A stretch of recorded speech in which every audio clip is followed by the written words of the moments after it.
Welcome, everyone. This is your friend, the DN What If, here with another exciting fanfiction. Today, we're diving into the story of What If Deku Was a Nine-Tailed Fox? If you enjoy this video, don't forget to hit that like button and subscribe for more fanfiction content just like this. Now, let's get started with the fanfic. It was 9:30 p.m. and it had just started to become cold, and as much as Aizawa Shouta wanted to end his patrol early, he knew he couldn't. He also knew that he only had one task in this mission: find the child. Normally Aizawa isn't in on these types of missions, tending to deal with quirk trafficking rings and petty villains sprawled around. However, tonight he was on a drag bust at a house near the poorer parts of Muzutafu, not for the apparent person selling the drags. No, he was looking for the child. Believe or not, he is very good with kids can. They had Recovery Girl on standby as well as a few more police littered around. They were hoping to keep this as inconspicuous as possible so it would be easier to catch the criminal. Everything was prepared for. All Aizawa had to do was wait for the signal from the leading hero. And, as if reading Aizawa's line of thought, he gets the signal. It seems that the green-haired woman also had plans tonight. By the way, she was sitting within her living room with a cup of tea and a bag of what was probably the drags. But, again, he's there to look for the child, so he lets the police and other hero do their jobs while he continues to move forward into the apartment. Luckily, the apartment was reasonably small, so it didn't take long to find where she was keeping the child. It was, however, what he saw that broke his cold hero heart. The kid had long white wavy hair that reached just below his shoulder blades and curled in a bit.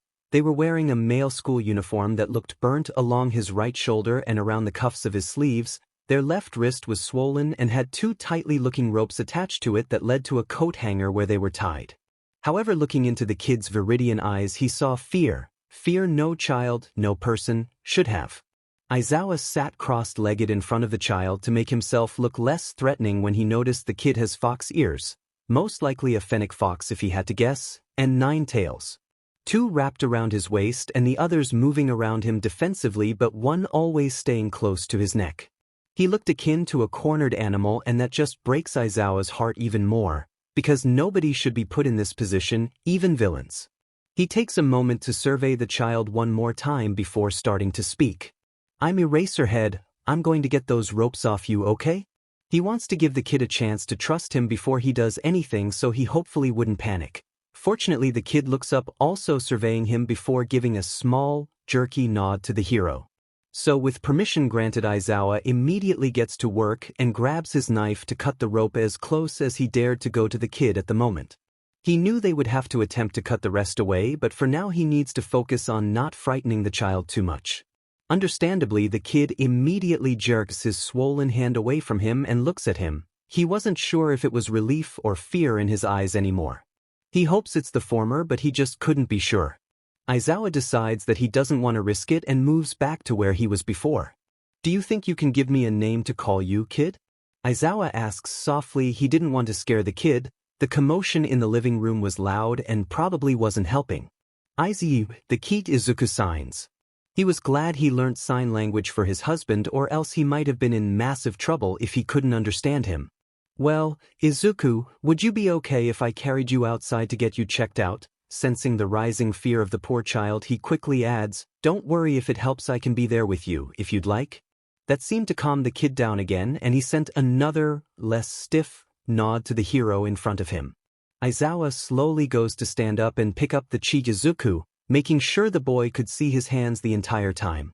Izuku was small, Aizawa noticed. He couldn't have been older than 10 or 11. Again, fortunately, Aizawa was reasonably tall, he liked to believe, so the child easily sat against his hip. Luck also seemed to be on his side because Izuku latched onto his hero custom like a lifeline. However, it was also then he noticed that at the bottom the possible teen's leg had some fresh blood around it, making him glad Izuku didn't object to being held. He wouldn't want that injury being even worse. "I think since you told me your name, I should tell you that my actual name is Aizawa Shouta," he mentions briefly while the sound slowly dies down in the living room. Once again the kid nods, his fluffy white hair bounces along as well. He probably would have smiled if it wasn't for the current situation. The shouting coming from the living room was basically gone, but he would say it's safe to assume that some of the police officers were still there. Good. He wouldn't want anything that's illegal to be stolen from this house. With that in his mind, he started to walk out the room he and Izuku was in previously. Aizawa gave a quick nod to the police officers still in the house and quickly made his way to Recovery Girl. Fortunately, Recovery Girl knew sign language as well, which will hopefully help calm the on-edge child down a bit. Speaking of the on-edge child, Aizawa noticed that he had wrapped one of his tails around his wrist and another two around his waist. He wasn't sure if it was a form of affection or he was trying to protect himself by possibly using Aizawa as a human shield of some sorts, but the gesture was appreciated nonetheless. They were finally out of the apartment block by now and making their way to the edge of the road when Izuku held onto his costume tighter with his good hand, as well as the tail on his wrist becoming tighter. From the looks of it, he was most likely a prisoner in his own home, if you could even call it that. They finally reached Recovery Girl, and it was painfully clear that Izuku wasn't going to let go of the underground hero anytime soon, even with Aizawa's soft murmuring to try and coax the boy onto a compactable bed. Izuku just closed his eyes and shook his head rapidly. Not wanting to scare the child into possibly running away, he told Izuku that he could, if he wanted to sit next to him on the makeshift bed if that would help. And luck really must be on Aizawa's side today, because the white-haired child offered another short nod in confirmation. Honestly, that melted Aizawa's heart a little, knowing the boy had put so much trust into him already. Not that he'd dare tell anyone that Aizawa was not soft. They managed to get Izuku onto the bed finally anyways, although he still had one tail wrapped around Aizawa's wrist and glancing up like he was scared that the hero would suddenly vanish. He understood why, though he was probably terrified right now and wanted some form of comfort and protection, which just so happened to be Aizawa. The underground hero also noticed that he never got Izuku's age. He just assumed that he was 10 or 11. He should probably do that while Recovery Girl was looking at a police officer who got injured. Izuku, Aizawa waited until the boy gave some kind of indication he was listening before continuing. Do you mind telling me how old you are? He made sure to make it sound like a question to give the boy some sense of control. 13. Izuku replied the best he would with his hands. The answer made Aizawa a little more upset than he already was, because this kid was 13 and is still so little, and it was most likely from malnutrition. However, he didn't show his opinion in the matter and gave a simple nod as he watched Recovery Girl come to them. It took a while to get everything done because Izuku fell into a panic attack once when Chio was checking his reflexes. He also flinched whenever she moved too quickly and then tried to get even closer to Aizawa than he already was. After everything, Recovery Girl gave the teenager a kiss on his forehead that healed then swollen wrist, which undoubtedly made him tired, but it made Chio's work easier as she wrapped his wrist in some compression bandages and checked his leg as well, which also needed bandages and was already starting to become infected. She explained that Izuku was also malnourished, which he had already gathered, and had some lingering effects of quirk exhaustion, which was a small surprise to the underground hero. The kid was half asleep on Aizawa when, once again, the underground hero noticed something. Izuku was staring at the stuffed bear they had brought along with them because they weren't sure how old the boy was because none of the neighbors had told them his age. Aizawa guessed he might not have had toys growing up from just looking at the room the boy was in. He was sleeping on a blow-up mattress. So, Aizawa did the most logical thing he could think of at the time. Recovery Girl, do you think you could pass us the bear, please? He questioned in his usual monotone voice. At first she looked confused, but when noticing the boy's stare while he was half asleep, she nodded and went to get the stuffed animal. She swiftly came back and handed the bear to Aizawa, who immediately gave it to Izuku. His eyes widened a little before taking it, and he honestly looked close to tears at that point when he carefully took the bear plushie from him. It obviously meant a lot to the boy, the small gesture, which again was a little sad. Just how little care did the boy get? He was brought out of his musings by Chio harshly tapping on his other arm, the one not wrapped up in a foxtail. He looked at her and she had one of her serious faces on. The police just got off the phone with the boy's father. He wants nothing to do with the kid, she stated. Aizawa knew that meant the terrified teen would go into the foster system, but the thought of that didn't sit right with him, so he made up his decision right there and then. I'll adopt him, he almost immediately replied. He knew his husband wouldn't mind, seeing as he had told Aizawa he wanted to adopt a couple of times. If you're sure, was all Recovery Girl said before once again walking off, probably telling the police officers that Izuku would be staying with him. Speaking of staying with him, he should probably tell his husband. So he quickly brought out his phone to send a quick text. How would you feel about adopting? I'll adopt him. He almost immediately replied. He knew his husband wouldn't mind seeing, as he had told Aizawa he wanted to adopt a couple of times. If you're sure, was all Recovery Girl said before once again walking off, probably telling the police officers that Izuku would be staying with him. Speaking of staying with him, he should probably tell his husband. So he quickly brought out his phone to send a quick text. How would you feel about adopting? Shouta logically knew his husband was probably rereading his text multiple times, so he took the opportunity to look at the kid in question. He had been surprisingly quiet even if the kid hasn't spoken yet. His question was answered when he noticed the child was asleep on him. Shouta noticed the boy was unnaturally light when he was picking him up, but he weighed hardly anything if he could just fall asleep and the underground hero couldn't notice. The adrenaline jolt was dying down now and he felt he could really think about what just happened, not essentially adopting a kid, but what conditions the kid was in. The rest of the rope was taken off his wrist and all there was now were rope burns under bandages. Chio said they wouldn't scar, thankfully. They also managed to take the kid's gakuren off, leaving his white slightly charred shirt on. Then there was the room they were in, and that was another can of worms in itself. He was brought out of his thoughts by his phone vibrating in one of his pockets. Shouta knew it was his husband bombarding him with a million different questions. He huffed fondly at the thought and took his phone out to see. Coffee addict, how would you feel about adopting? Morning alarm, I'm good with it. Morning alarm, wait. Morning alarm, did you meet someone? Morning alarm, show who's the lil listener. Morning alarm, how old are they? Morning alarm, what do they like? Morning alarm, do they know who I am? He decided to stop his husband's text tangent there. Coffee addict, it's the kid from the mission I told you about. His name's Izuku, and he's 13. No, he doesn't know who you are, he is currently sleeping. Morning alarm. Morning alarm. I'll see you and hopefully the little listener soon. After getting the okay from Hizashi, he went to think about the next thing. Izuku had nothing to wear other the school clothes he had on. Shouta would have to go to the police department anyways to enact his emergency fostering license and get an actual rundown from the medical side of things by Chio, so maybe they had clothes to spare there? He'd hope so. They didn't really have anything for the boy, not even shoes. Nodding to himself, he got to work. The kid can stay asleep until they head out of the police department and to his and Zashi's house. No point adding unnecessary stress onto Izuku. The pale-skinned, white-haired boy was limp in his hold, still clutching the stuffed bear.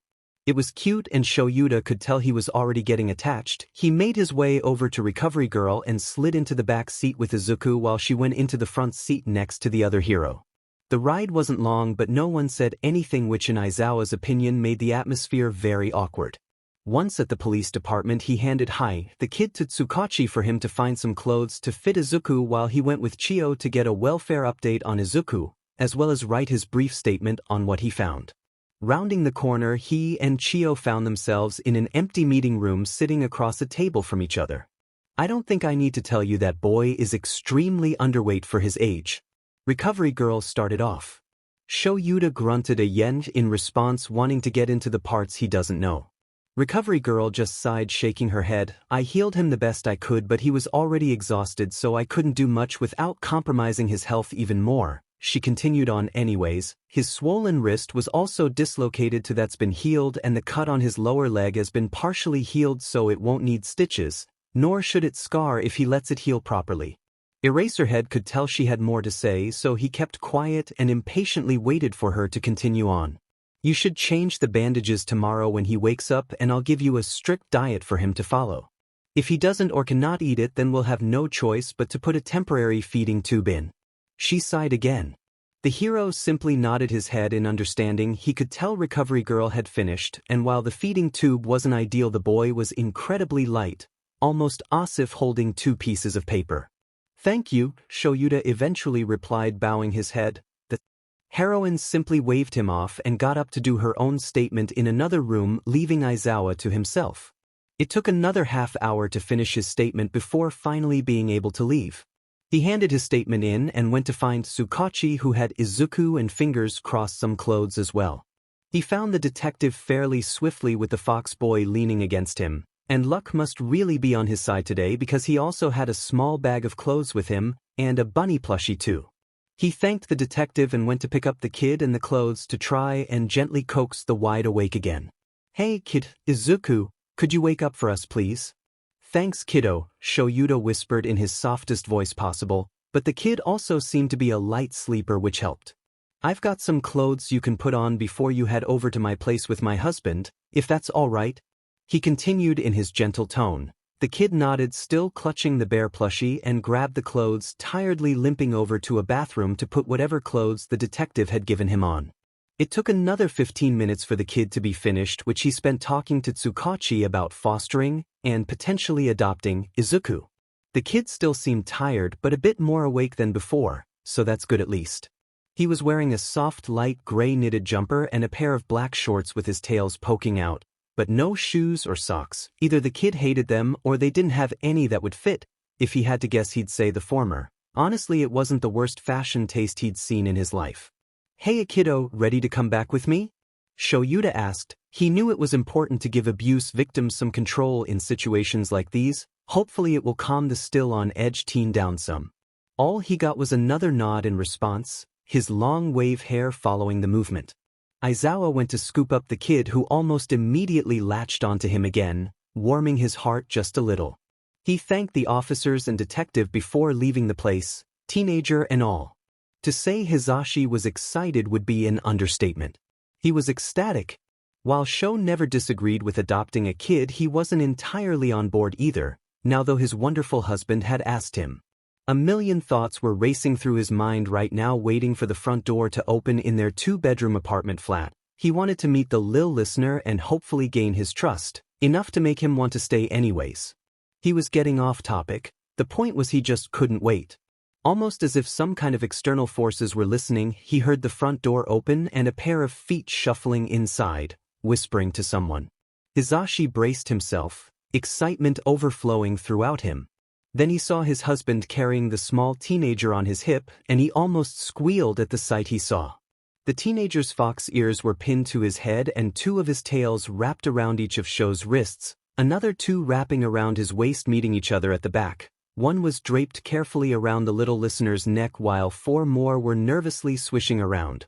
One hand was attached to the man's capture scarf whilst the other had two plushies, one brown bear that had coarse fur and another soft white rabbit that matched the kid's wavy hair. His pale face had freckles across his cheeks, making it look like he had a galaxy on his face.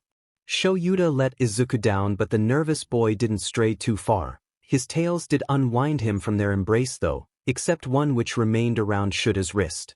Hizashi thought it was very sweet seeing how much the teenager trusted his husband already. He'd hoped that Izuku would trust him quickly as well, but he wouldn't get his hopes up yet.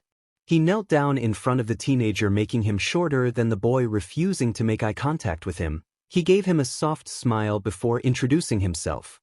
"Hey little listener, I'm Yamada Hizashi, but you can call me Hizashi or Izashi if you'd like." He kept his voice down so as to not scare the teenager. "Izuku," the kid signed back with one hand, still looking at the ground. "Well Izuku, are you hungry? I'm sure we can make you something." The boy in question gave a barely noticeable nod in response to his question. Aizawa led Izuku to the couch and put on some random documentary about birds while he went to the kitchen to prepare the teen something to eat. Hizashi would have done so himself, but seeing how skinny the boy was, Recovery Girl probably gave him a strict diet to follow, that and he can't cook. He went to sit on the single seat they had in the living area to also watch television with him whilst still remaining a safe distance so the teen wouldn't feel trapped. The documentary wasn't that interesting in his opinion, but hey, Izuku seemed to be intrigued, so he'll put up with it. He watched the TV while his husband worked his magic in the kitchen. Hizashi was happy to be able to look after the kid, even if the boy didn't know yet. It was roughly 4 a.m. when Izuku woke up feeling extremely nauseous. He had barely gotten any sleep, too stressed out from being in an unfamiliar place despite normally being able to sleep practically anywhere. It had sent him into a panic, his first thought being to find the bathroom to vomit. Unfortunately, that didn't happen, and all the contents of his stomach ended up on the floor in Aizawa's and Yamada's house. He was panicking, ivy twisting around his lungs, stopping him from getting enough air, that he didn't notice the two men coming towards him from their shared room. He was a stuttering mess of sorries, tears rushing into his eyes as Izuku curled up into a ball of tails. The food Mr. Aizawa had cooked him was simple, plain rice with some vegetables. He didn't even eat much of what he was given, and now he probably seemed so rude, and Aizawa and Yamada will be mad with him, and he didn't mean to, but they won't know that. Mama never did when he tried to explain, so why would they? His thoughts were racing at 100 miles a minute. He hadn't realized Aizawa crouching down, avoiding the puddle of sick on the floor, until his voice cut through his panicked haze. "Izuku, can you hear me? You're safe. We won't hurt you. Can you breathe with me, kiddo?" Aizawa took a long, exaggerated breath of air. It worked for the most part, although he was more choking on air than he was breathing it. Mr. Aizawa praised him nonetheless and continued to exaggerate his breathing until Izuku had finally calmed down. It took roughly 15 minutes for him to calm down and be fully coherent again, and by that time the vomit on the floor was cleaned up, most likely by Mr. Yamada. He saw Aizawa sitting on the floor with him holding a cat. He hadn't even realized that the two men had a cat, but it seemed pretty content to lay in Aizawa's lap with its eyes closed while the man in question was softly petting it with one hand. "This is Soba. She's a rescue from a local shelter. Don't worry, she's friendly," Mr. Aizawa said. His voice was quiet with a hint of concern hidden underneath. Soba was a creamy white-colored ragdoll with gray markings around her closed eyes. She was softly purring, which was surprisingly a rather grounding sound, Izuku noted. "Sorry," he quickly signed, realizing he'd just been staring at Soba all this time. Although Aizawa just shook his head and claimed it was fine, even asking if he would be okay to try and get some more sleep. He nodded to the question, was still exhausted, and Yamada had left a cup of water on the bedside table which he'll probably drink before placing his head on the soft pillow. It seemed like a good idea anyways, and Aizawa seemed content with his answer. Standing up with Izuku, Yamada must have headed back to bed. He did end up going back to sleep, and it wouldn't be until 8:30 a.m. until he awoke again. And it wouldn't be until 9 o'clock until he had something to eat again. Breakfast was simply some porridge with fruit on the side, though he didn't actually eat any fruit. However, much like last night, his stomach did not agree with the food. At least this time it ended up in the bathroom. Lunch was similar as well, although he don't throw up, he just felt very nauseous. By dinner, Izuku didn't eat anything. It wasn't worth it if he'd just be sick again, in Izuku's opinion, and he wasn't hungry anyways. This has been the most he ate in 2 years. Although that didn't stop Aizawa and Yamada from trying to get him to eat. Friday was almost an exact repeat to Thursday, except Mr. Yamada wasn't there because he had to go to his job. Aizawa, however, managed to get the time off work to take care of him. It didn't really make sense to Izuku, but the thought was appreciated nonetheless. Saturday was the exact same too, although he did try and eat a small amount of dinner, it didn't stay down. And Mr. Aizawa and Hizashi, that's what Mr. Yamada had asked to be called. He said he could call Aizawa Shouta instead, but he didn't have permission from the hero himself, so it didn't feel right. Said they were happy that he had tried eating dinner. Sunday was also a repeat, though Hizashi had to go to his radio station for a couple hours, meaning most of the day was spent feeling unwell, stroking Soba and getting to know the men more. It was Monday, and Shouta had emailed Chio to tell her that he and Izuku would be coming to visit her. He was planning to take him out to get some stuff for his room and clothes, but the kid could barely stomach the smallest amounts of food and regularly skipped the meals cooked for him. Aizawa knew that Izuku couldn't keep going like he is now. That's why they were going to see Chio to get a temporary feeding tube put in until Izuku is a healthy weight and can digest the food properly. In fact, they were heading there now. He could tell Izuku was tense. So far all he knew was that they were briefly going to Hizashi and his workplace before going out briefly. He hoped the teen would loosen up a little when he realized where they worked, but he probably shouldn't get his hopes up. They just made it to UA now when Izuku abruptly stopped. He had his bear plushie in his arm, mouth slightly open. "You work at UA?" Izuku signed. Aizawa smiled mischievously before replying, "Hizashi does too." Something must have clicked in Izuku's head because he quickly signed back, "Is he a hero?" "Yep, his hero name is Present Mike. He tends to do hero work after teaching though." Izuku nodded, and Aizawa took that as a sign to start walking into the prestigious building. Hizashi managed to get Izuku his own identity card, which Aizawa had in his pocket, so they could both enter without having to head to Nizu's office. Walking through the hall's height, the kid looked almost mesmerized until they stopped at the heroine's office, and Izuku suddenly tensed again. The kid was wearing the gray knitted jumper again with a different pair of shorts. So far he hasn't seen him wear any trousers yet, and a pair of knee-high socks that were also gray, with no indoor shoes. Izuku seemed to have a personal hate towards shoes, which he could understand. Taking them on and off is a pain. "Hey kiddo, it'll be okay. Would you prefer if I picked you up?"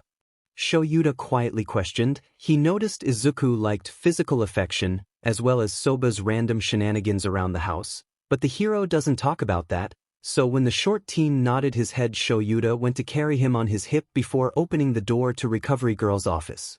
He could see her on the last bed with all her medical supplies out ready, so he quickly ushered his way as to not keep the older heroine waiting. She smiled softly as he sat down with Izuku, although he doubted that he could get him off his lap, so he didn't bother asking, and Chio seemed to understand. "Right then, shall we get this done?"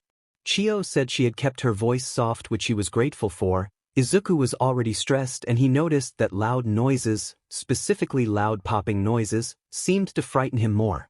Izuku took a deep breath before giving a short, jerky nod, hair stiffly following. He also wrapped another tail around Shouta's wrist as the heroine started to unwrap the bandages.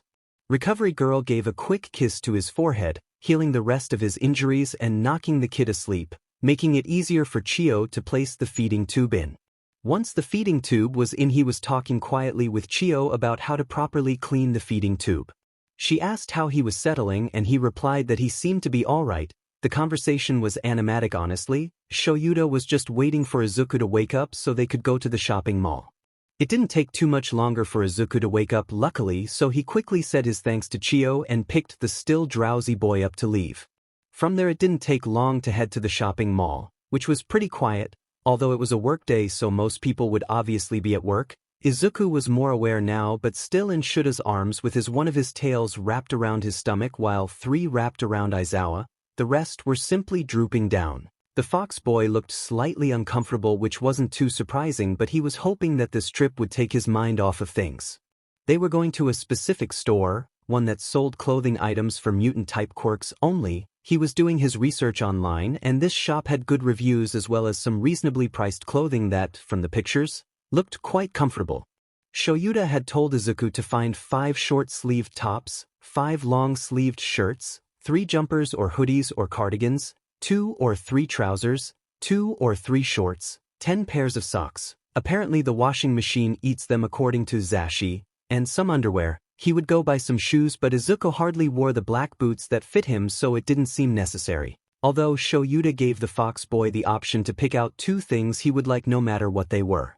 So far everything was going successfully. The boy had most things, minus 2 short-sleeved tops which ended up joining his pile of jumpers and cardigans. Aizawa noticed the boy wasn't a fan of fabrics touching his fox ears, and the 2 extra clothing items went again to some knitted jumpers he found and liked. Now they were heading to a furniture store to find the boy a duvet, some extra pillows, and whatever decorations he wanted.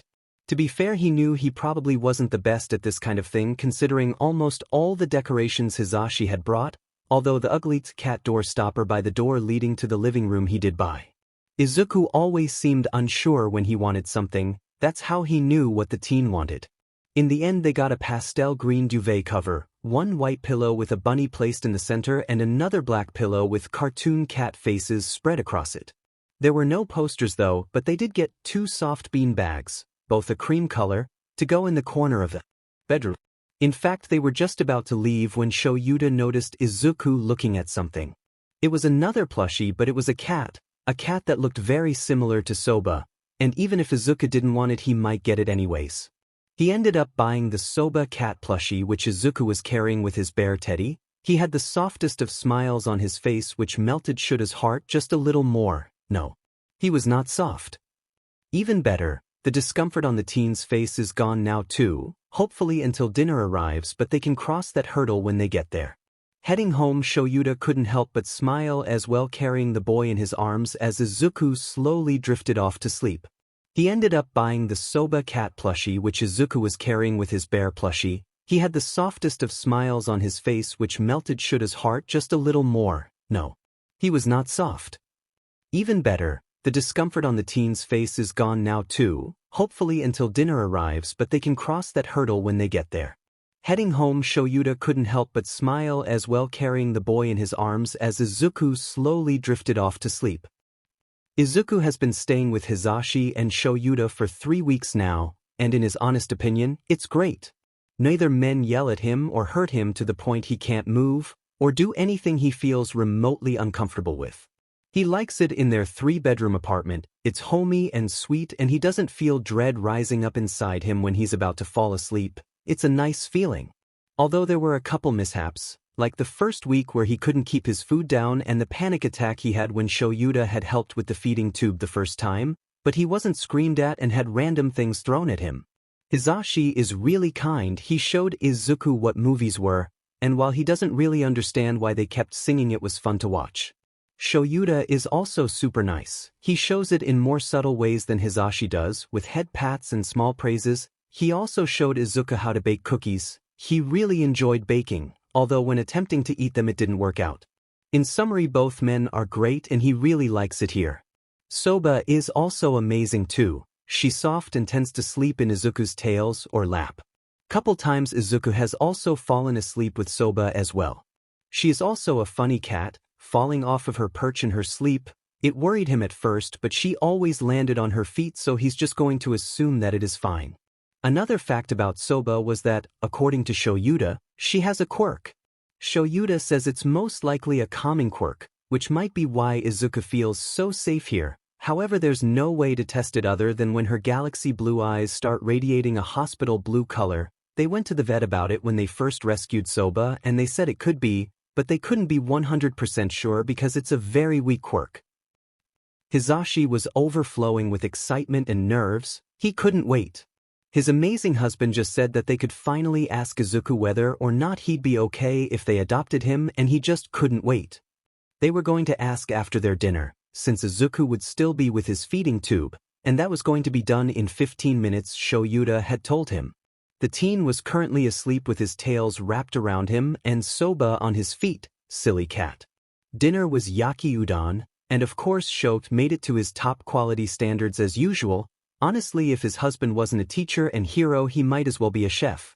Anyways, they finished their dinner, and before they all headed back to the living room, Shouta began to speak. Izuku, we want to talk to you about something. Izuku visibly tensed. What do they want to talk about? Have I done something wrong? What if before his trail of thought got any worse, Hizashi intercepted. Don't worry, little listener, it's nothing bad. You aren't in any trouble. He practically chirped. He had one of his bright smiles on, but not the present Mike smile he saw on the news one day with Shouta. He's right. Now Shouta was speaking in his usual monotone voice that was even softer than usual. We just want to ask you a question. It's okay to say no though. Izuku nodded slowly, still a bit wary of the conversation about to be had, with more confusion slowly creeping in. We would like before finishing, Shouta got cut off by Hizashi. We would like to adopt you. Hizashi sounded like he was on the edge of using his quirk, but that's not what he was focusing on. They want to adopt me?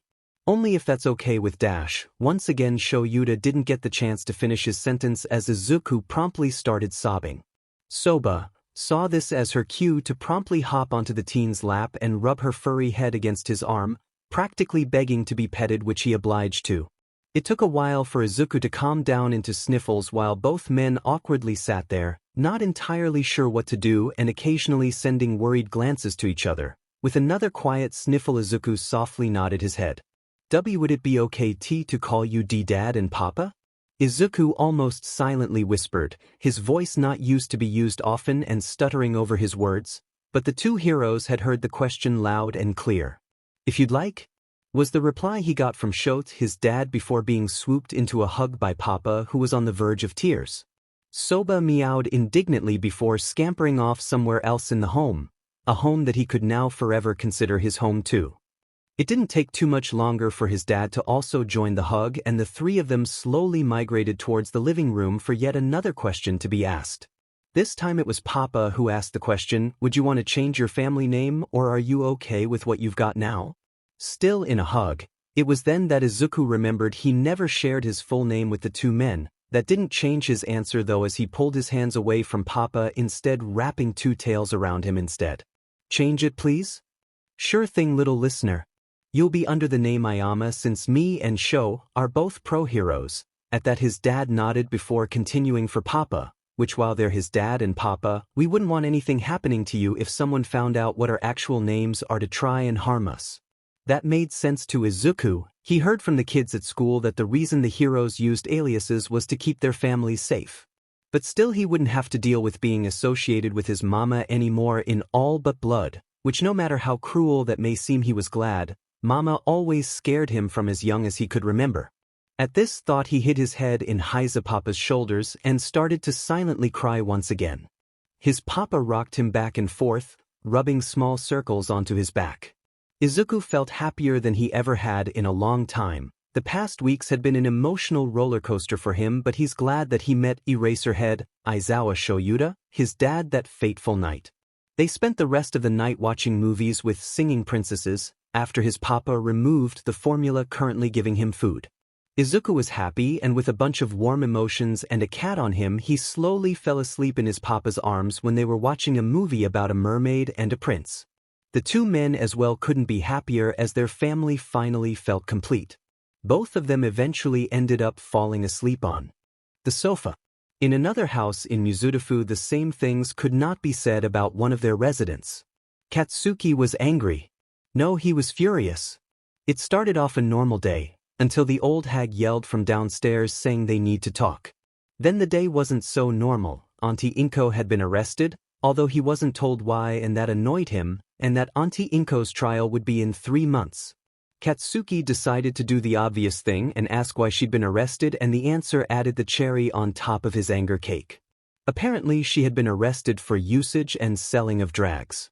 Kingy drags. He's never seen Auntie anywhere near drags. The worst he ever saw was her getting drunk when he was having a sleepover at Deku's house but it got worse. Of course it did. Turns out that Deku managed to lie his way into the police and heroes believing Auntie had abused and neglected him. Katsuki calls bullshit.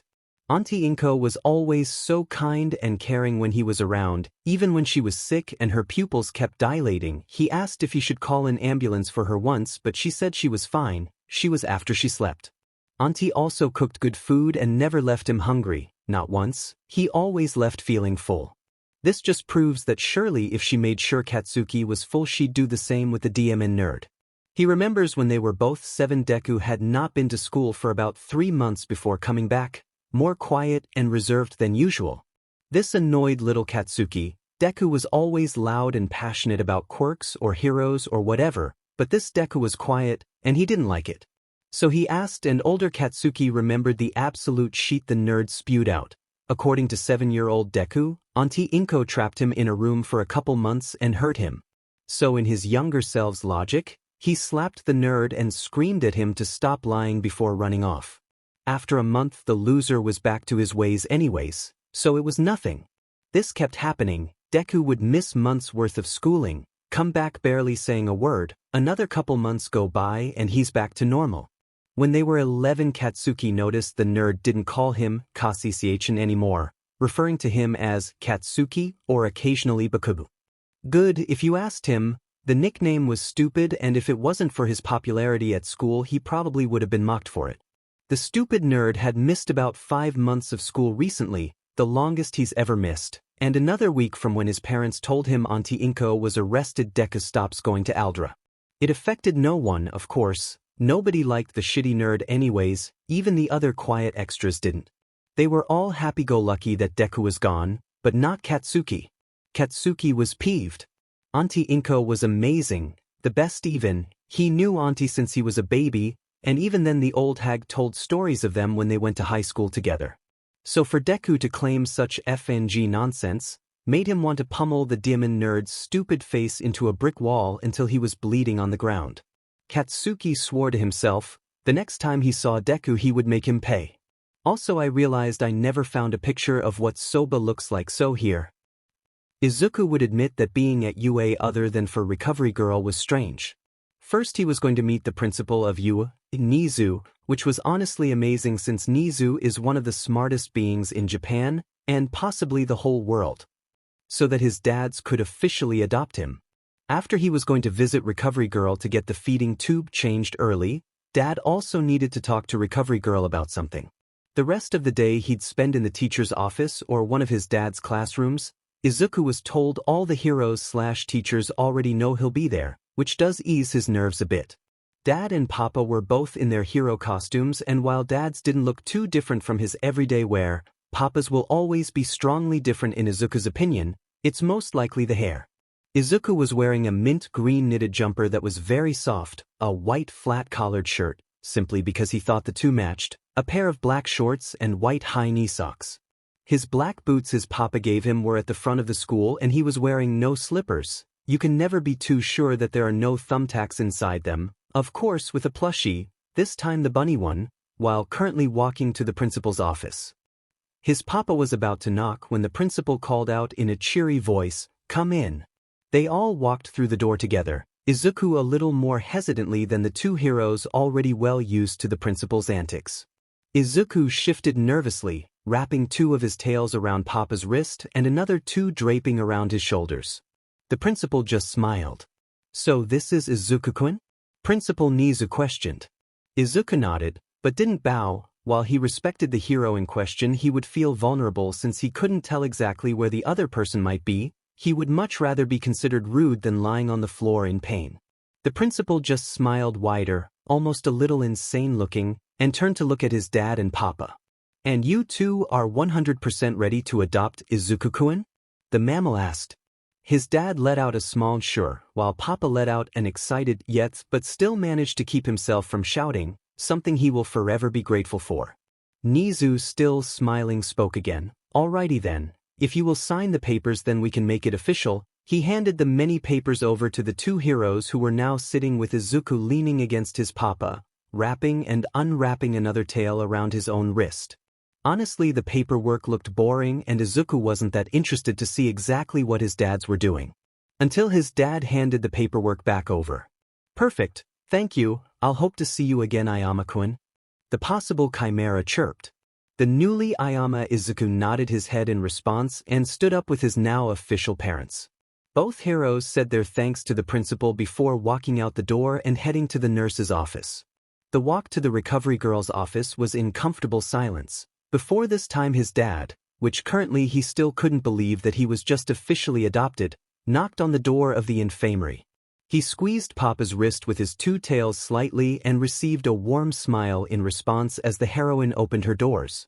Luckily, school hasn't started yet, so no one was there, and Izuku took the farthest bed on the left as usual.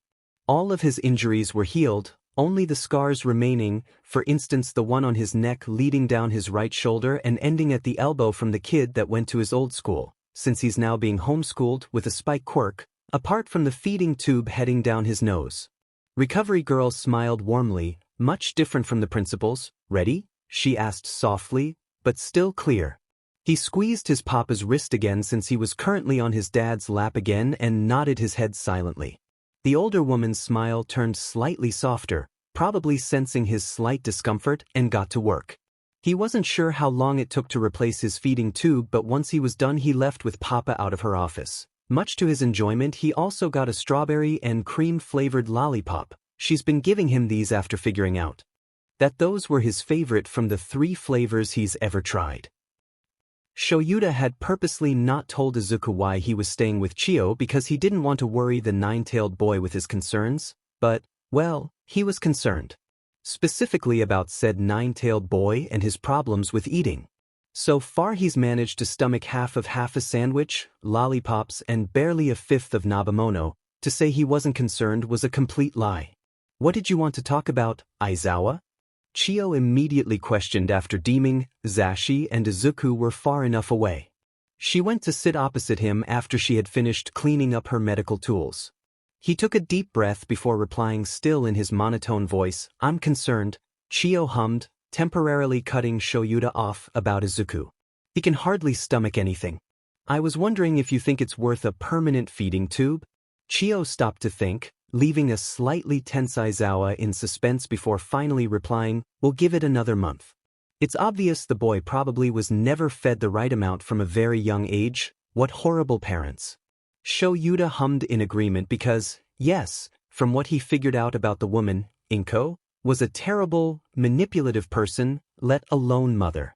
He let out a sigh before standing up and once again giving his thanks and a small bow towards the older heroine. Shouta went to leave Recovery Girl's office and head to the staff office where he'll meet up with his son, and husband, before heading off to his small homeroom of 14 pupils.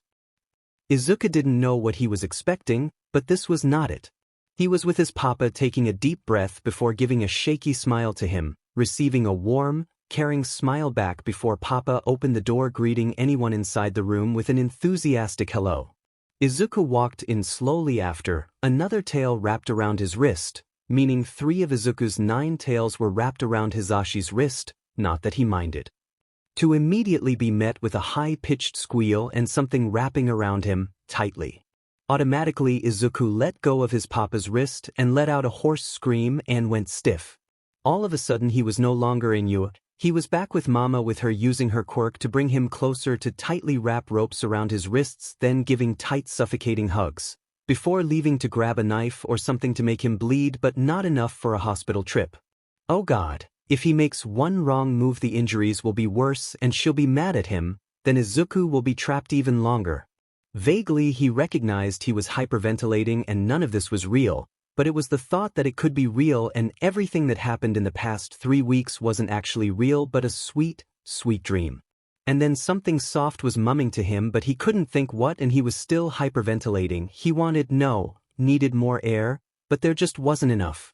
And then something was holding his hands rubbing softly but still applying pressure and that was something to focus on, so he focused on that instead of his spiraling thoughts.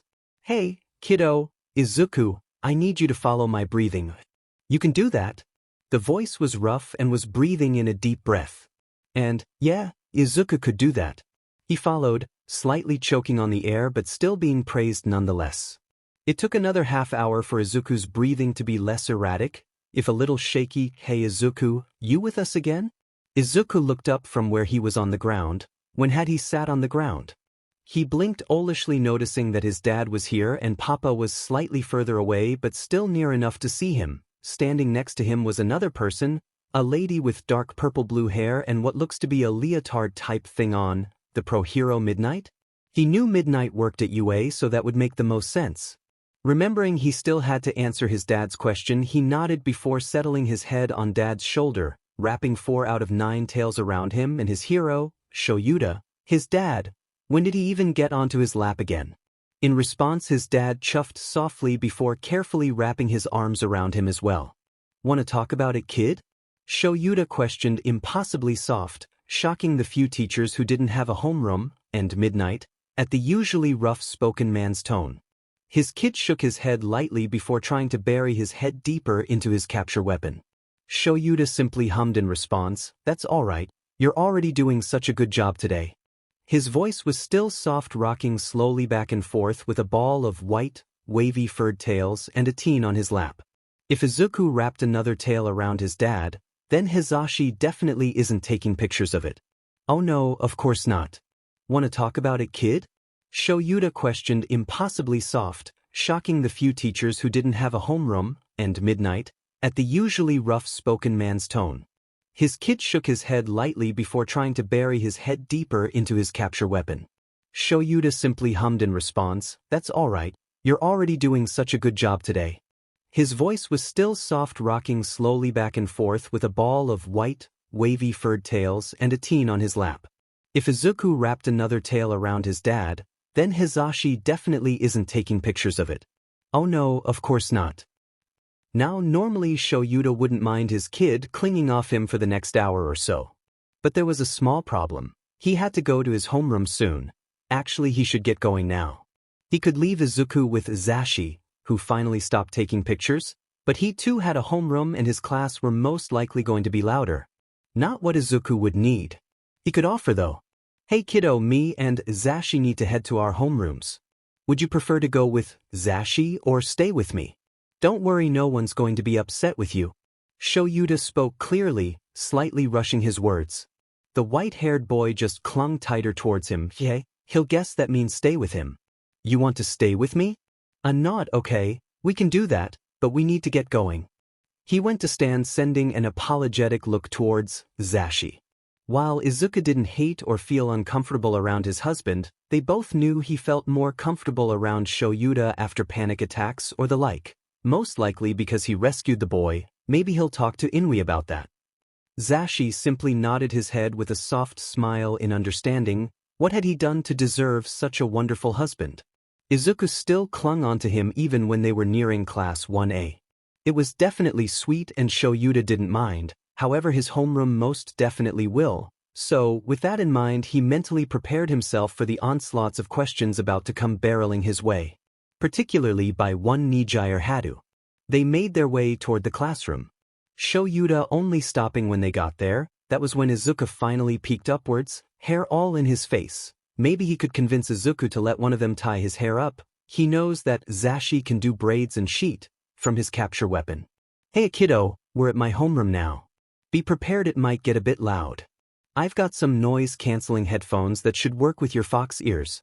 Shouts whispered to the teen. Once again Hizashi had been amazing and brought a couple custom-made ones after figuring out their kid wasn't a fan of loud noises. The kid in question pondered for a bit before nodding his head in response. Which he was honestly a bit glad about. He would prefer the poor child not having a second panic attack so early in the morning. He reached into one of his pockets to collect the headphones. They had been specifically made to become compact when needed. They also could slightly adjust the way the headband bent, meaning it would, hopefully, fit the fox-eared teen. He gently placed the headphones on Izuku's head and they did fit, albeit they looked a little odd, but that wasn't the point. They fit and that's all that mattered. Comfortable? He quickly asked. The nine-tailed teen didn't say anything in reply but did nod his head. Getting essentially the go-ahead, he braces himself one final time before entering the classroom. Izuku's head already buried in capture weapon and 5 tails wrapping around him. And before he even got a word out, the 14 pupils of Class 1A started bombarding the hero with questions. Is that a kid? Why is Aizawa-sensei with a kid? Do you think the kid's his? I wouldn't have thought so. Look at him. Don't you think it's strange Aizawa's got a child with him? I wonder what their name is? Do you think they watched the sports festival? Ooh, I wonder if his quirk is just tails? Is he asleep? Of course Nijier. Although that last part had confused him, was his child asleep? Looking down, yes, in fact Izuku was asleep, clutching tightly his rabbit teddy and Shouda's jumpsuit. He sighed knowing that his current hellspawn probably won't shut up about this unless he answers some of their questions. Did he really need to have any pupils this year? Alright, you lot can ask 3 questions between the lot of you. No more. He spoke for the first time in his usual monotone voice, slightly adjusting the teen on his hips while he was at it. Almost immediately hands shot up in the air.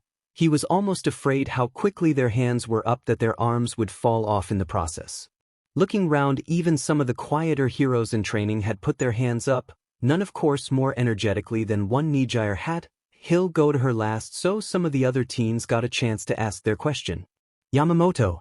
The gray-haired boy stuttered a bit, surprised to be called on before answering. They your kid? Yamamoto finally asked. Maybe he is, maybe he isn't. Excuse him for being cryptic, but he'd prefer he kept his marriage a secret, and that would mean being aloof to him potentially having a child. The gray-haired teen visibly deflates from the disappointing answer, most likely wanting to get some gossip about the hero's life outside of teaching. Kobayashi. The vibrant purple dragon girl visibly shone at getting the opportunity to ask a question. How old is he?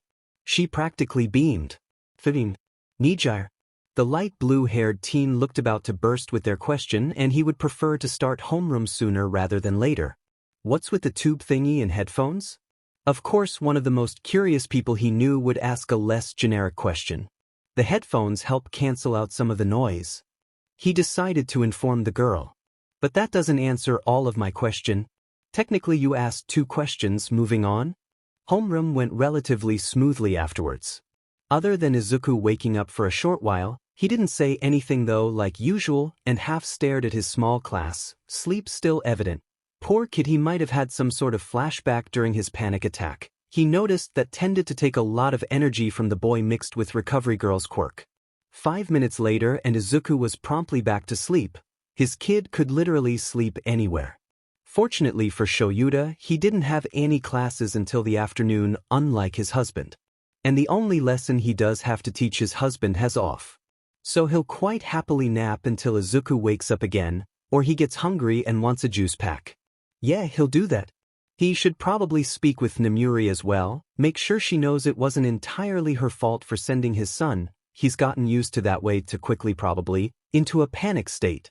But first nap. He's got his priorities after all. Hizashi, as much as he loves teaching, is quite excited for the 2 lessons he's got off today. His husband texted after his homeroom to inform him that Izuku should probably be up and running by the time lunch rolls around and he gets his 2 lessons free, which is great news to him. Basically the day kinda needs to go quicker, please and thank you. He might have to talk to Nemuri too, she obviously felt bad after panicking the fox boy, and while he's sure that Shouta would hopefully tell her it's fine, he knows Shouj well enough that there's a high chance he will probably forget. Like the shopping list. Lunch finally comes, and when heading to the staff faculty office he notices Nem also heading there with a perplexed look on her face. Logically he runs up to meet with his high school friend. Hey, he greets in his out-of-hero work voice. Nemuri looks up almost surprised at seeing him. She really isn't midnight at the moment. Hi, Zashi. Look, I'm really sorry about this morning. The English teacher can tell that she means it, so simply waves it off. No point holding grudges after all. It's fine. Besides, you obviously didn't mean to. I know, but I still feel bad, you know? And he does know because the first couple of days of having Izuku he felt useless. His kid hadn't opened up as easily to him as he did with Shouta, so he couldn't be there unlike his husband during his panic attacks, or else it just sent the teen spiraling down farther. So yes, he does understand. He nods in understanding. Yeah, I get ya, but he wouldn't see it being your fault, so you shouldn't either. He flashes one of his brighter smiles to the heroine, who does smile back now. Does that mean I can still be honorary aunt? I don't see why not. This gets a large grin from his friend as they continue the rest of the walk bantering to each other. It didn't take too much longer until they made it to the faculty room. Nemuri apologized to Shouta and Izuku, but both just brushed it off. Shouta shrugged his shoulders and Izuku slowly nodded his head, to be specific. While he sat down with his family as more and more teachers filed in. Watching Izuku was a bit strange if he was honest. The kid looked somewhere between awe or fear. He would probably assume the fear is from not knowing the heroes and his trauma from being with his mum. Snipe even waved to him, which caused the 9-tailed teen to startle and give a hesitant wave back. It was nice to see if he's honest. He ate his lunch made by Lunch Rush, while talking to his husband, eating an apple-flavored jelly pack, and kid, while also marking a bunch of pop quizzes from the second-year business course. He could easily get used to the atmosphere in the staff room forever. It's friendly, and whilst his kid looked a little on edge, it didn't seem like he was uncomfortable, so he'd take that as a win. His husband seemed to as well. The rest of the day at school was spent teaching Izuku maths until Shouch had to go to his heroics class, and then teaching bits of English after, not an entire lesson of English but half a lesson, before finishing off with some history about heroes. They were in a hero school after all. Once the day was officially over and the family of 3 were heading back to their 2-bedroom apartment, a faint voice could be heard. In the back car he was driving. It was barely audible, but he and his husband heard it. His hearing aids are quite good after all. I would like to be a hero one day. It was said with little confidence, but that didn't matter too much. Looking briefly over to his husband, he knew that his husband was also thinking the same thing. They'd help Izuku. No matter what. Inko knew she was going to be imprisoned for a while. It was simply fact. She knows what she's done, and if she's going to be 100% honest, doesn't regret it either. Apparently, though, the police's evidence simply wasn't enough and they wanted her to say her crimes out loud. Plus, she couldn't even attempt lying because they've got a detective with a lie-detecting quirk, something to do with being related to a past trigger case. Which was maybe something she supplemented to the willing people. In her defense, though, she was a lot younger when Trigger was a major problem and Inko stopped with Trigger after a couple months of the business, it just wasn't worth the risk with it. To make matters worse, or better in the police's case, Izuku was found in a less than desirable position. And once again, that wasn't Inko's fault. True, she slapped the boy once or twice, and perhaps used a kitchen knife, and possibly she forced his quirk to manifest faster, And maybe she ignored every single time he came home bloody and bruised, and potentially she hadn't been feeding him properly since he was 5 to the point where if she did have to give him a semi-full meal he'd end up vomiting later.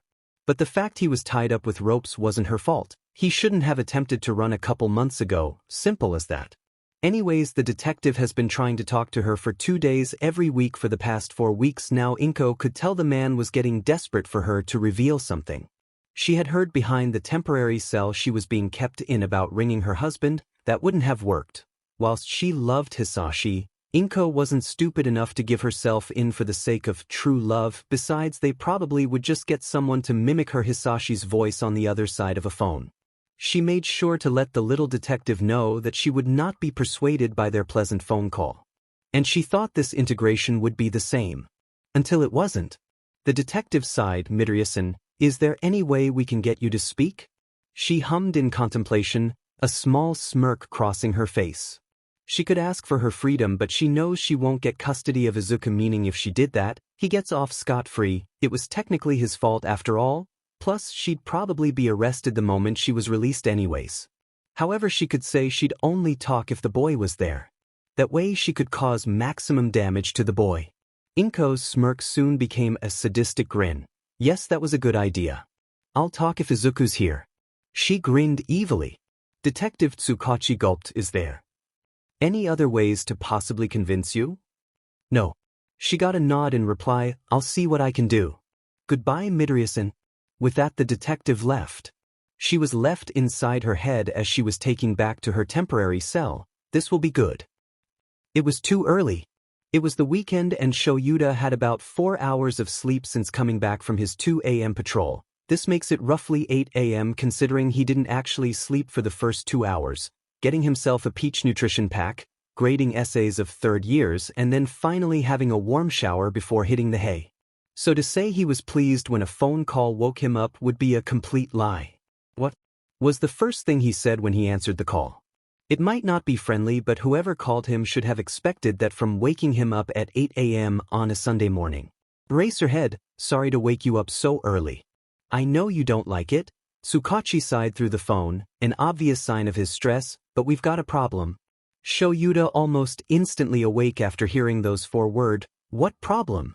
He rushes to ask. Another sigh. Midoriya Inko. She's only willing to talk if Izuku is there. About a minute later he processes what that actually means. It means the only way they can even try and get evidence from Inko herself would be by subjecting his kid to their abusive mother. He would hope that anybody would prefer not to do that. Is there any other way? He answered a bit irritated, not at the detective but towards Inko. What made matters worse was if Izuku was to head there his mother would be reciting years' worth of trauma. He had a feeling this was planned. Unfortunately not. I've been trying to keep people away from questioning Izuku, meaning we need it from his mother. Well, she isn't budging unless we bring her Izuku. You should be allowed to enter with him and she'll be recorded as usual.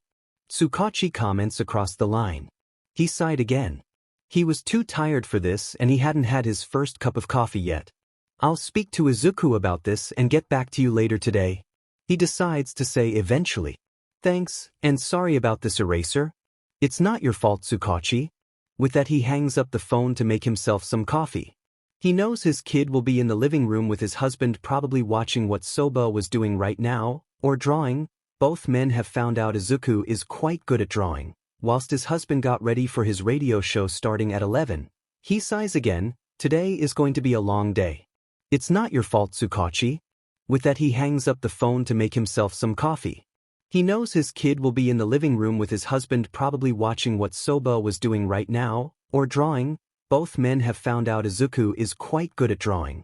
Whilst his husband got ready for his radio show starting at 11, he sighs again. Today is going to be a long day.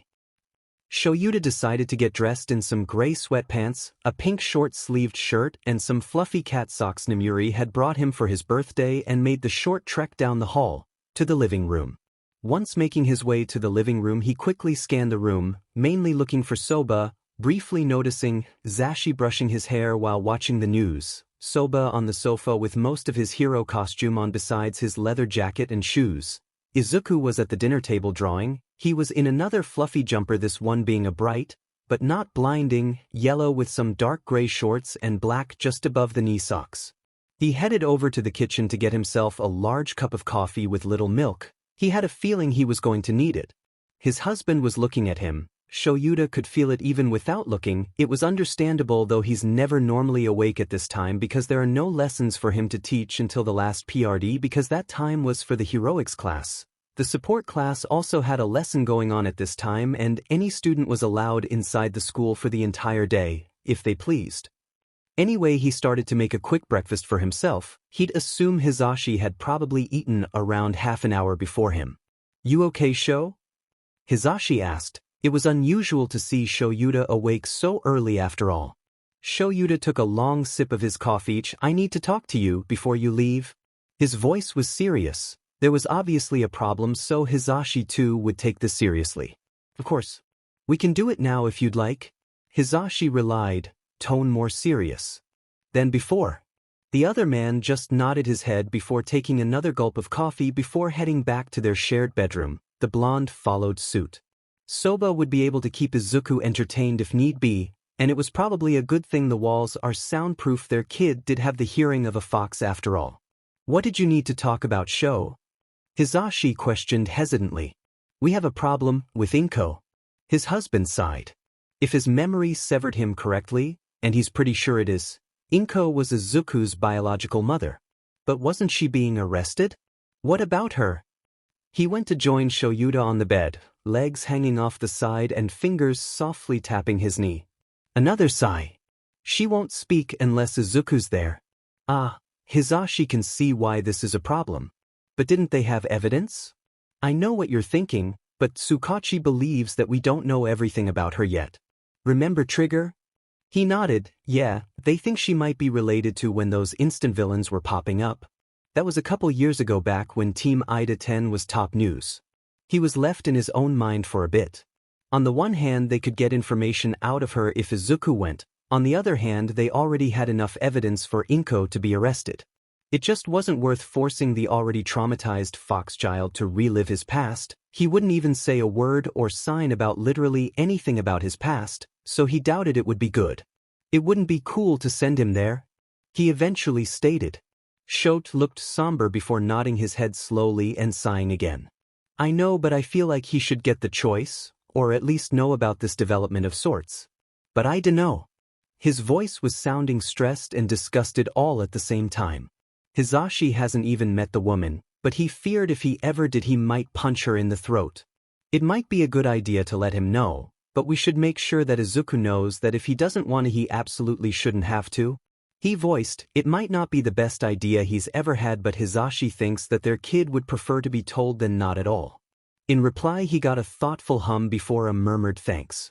Hizashi smiled softly before his phone went off in his pocket, reminding him that he had half an hour to get ready before heading over to the super fancy part of Mizudafu. He sent an apologetic look over to his husband and went over to the bathroom to do his hair. Once back, the room was empty, so he put his jacket on and went to the living room, meeting Shouta and Izuku, who were doing their respective things. It was good to see the nine-tailed child not asking for permission about everything he does. He said his goodbyes to the both of them before putting on his shoes and heading out the apartment. Stressed was not the correct word Shouta felt at the moment, but he couldn't think of another way to describe how he felt. The phone call was really playing on his mind, and the thought of what would happen if Izuku agreed, then the fact that Izuku still couldn't keep any food down, besides from the quarter sandwich that was eaten 2 weeks ago and the strawberry and cream, apple, and blue raspberry lollipops he gets whenever he goes to Chio. Oh, and the mango nutrition pack he had once. Every other flavor sooner or later was thrown back up or was never eaten because Izuku didn't like the smell. Then a small, hesitant, barely there tap on the shoulder brought the hero out of his thoughts. Looking over, he saw the white-haired, nine-tailed teenager awkwardly fidgeting, a look of nervousness placed on his face. "Is everything okay?" Izuku signed quickly. At that moment, Hizashi walked through the door. "Has his show really been on for 2 hours already?" The answer was yes, obviously. "Let's wait for Hizashi to get changed into some normal clothes and we can talk, all right, kiddo?" Shouta decides on saying before quickly adding, "You're not in any trouble, by the way." He doesn't fail to notice that a tiny bit of tension left Izuku's shoulders, and it makes his heart melt knowing that it probably took a lot of trust to believe him. But keep in mind Aizawa's not soft. Once Hizashi came back and joined them both on the sofa, Shouta took a deep breath and began to speak. Izuku, Inko, your mother, is giving us a difficult time, and once again the kid's stiff again, 2 tails wrapped around his waist, another 2 around his wrists, 1 on each shoulder and 1 always remaining near his neck, the remaining 2 tails lying near the thighs of his leg. What do you mean by difficult time? Of course Izuku would get straight to asking questions. Currently, she's refusing to talk unless you're there. He sighed and the white-haired child's eyes widened in fear or surprise. It was anyone's guess. You don't have to do anything you don't want to, and no one's going to be disappointed if you said no. He finished in his monotone voice. Izuku was slightly shaking and Shouta sent a concerned glance towards Hizashi, who was slowly coming closer to Izuku. That was until the shaky hands lifted up. I'll do it. Are you sure, little listener? No one's gonna force you to. Hizashi spoke calmly, clearly not wanting Izuku to agree, and he felt the same, but this wasn't his choice. But Izuku just nodded his head again. Okay, if you're sure, I'll let the detective know. Just remember, kiddo, if you change your mind, let us know. Another nod was given, albeit a little smaller than before. At this he left the room to phone back Tsukachi. Once Shouta was in his bedroom with the door closed, he went to click Detective Tsukachi's phone number. It rang once. It rang twice. And then the detective picked up. Eraser, do we have an answer? The stress could still be heard on the other side of the phone. We do. Eraserhead sighed. And? He agreed to go to the integration. Right? Thank you, it'll be Wednesday at 1:40 p.m. Tsukachi replied, sorry again, Eraserhead. And with that, Detective Tsukachi hung up the phone. He'd just have to wait until Wednesday to see what awaits the meeting. He agreed to go to the integration. Right? Thank you, it'll be Wednesday at 1:40 p.m. Tsukachi replied, sorry again, Eraserhead. And with that, Detective Tsukachi hung up the phone. He'd just have to wait until Wednesday to see what awaits the meeting. Nobody was prepared for Wednesday. During the week it was very noticeable that Izuku was getting less and less sleep, from napping quite often to hardly sleeping at all. And this worried Aizawa. To add a cherry on top of the stress and paranoia cake, Hizashi wouldn't be allowed into the integration room because he wasn't actually a part of the investigation and was simply another caretaker to Izuku. Simple to say, no one was excited. But Wednesday rolled around quicker than anyone would like. They got to the police station 5 minutes before the dedicated time and was greeted by a random receptionist officer person that frankly Aizawa wasn't bothered to learn the name of, but she obviously knew him, or better yet, Eraserhead, seeing as he was in hero costume. Izuku was next to him, clutching his hand with a tail and his own hand another with the bear teddy, which Hizashi had promised to take care of whilst the other two was in the room. Currently he was wearing a large soft gray jumper and a black shorts and rainbow knee-high socks. Again with no shoes. Seriously, the kid hated shoes. Anyway, they were both directed to the room Inko was currently in, and was greeted by Detective Tsukachi. Outside they said their hellos, or in Izuku's case a stiff nod, before entering the room. And there sitting in the opposite seat was Inko, hands cuffed behind her back but still with her dark green hair in a neat half bun, much different to Izuku's white, wavy mess of hair. They sat down in their respective seats, Shouta in the middle, Detective Tsukachi to the left, and Izuku to the right. Before said detective started to speak. Right, we have our end of the deal, now hold up your end. Tsukachi's tone was serious. Shouta also could hear the anger and annoyance for having to drag a child into this. Shouta felt the same way. Right. Of course, Izuku baby. It's so good to see you again. I hope these men haven't done anything to you. You know I never meant it to harm you, right? Inko's voice was condescending, and both men hadn't failed to notice the short teenager's eyes were practically planted to the floor, and his overall stature would make you think he's a statue. It made Shouta angrier, and by the look on the detective's face he was too. Midoriya-san. I know, detective. But can't a mother be worried for her child's safety? Inko questioned in the same condescending tone as before. It made his skin crawl and he didn't like it. Anyways, yes, I did sell and occasionally take drags, but it was the only way to make money, right baby? Her tone obviously wasn't going to change, although it didn't sound like there was some form of desperation in there. It sounded rather fake though. And the question directed towards Izuku made Shouta's skin boil. Everything about this woman sounded fake, and Izuku looked on the verge of melting into a puddle and crying or hiding in the corner of a pitch-black room by himself. He took a deep breath and looked over to Tsukachi or just sat there, waiting. I noticed he would come home sometimes with grazes on the knees from school, and that worried me. So logically I took him out of the school and homeschooled him. You have to understand I was trying my best to be a good mother to my child. Her voice suddenly turned angry at the last two words like she's trying to assert demps. By the way, Izuku's eyes widened in what looked like fear. Izuku had heard that tone before and his jaw clenched even tighter, if that was possible. The detective just sighed once it looked like Inko finished her miserable attempt at lying. Midoriya-san, you know what my quirk is. So let's stop this make-believe and get to the truth because what you just said was seer. Let's start with Izuku, okay?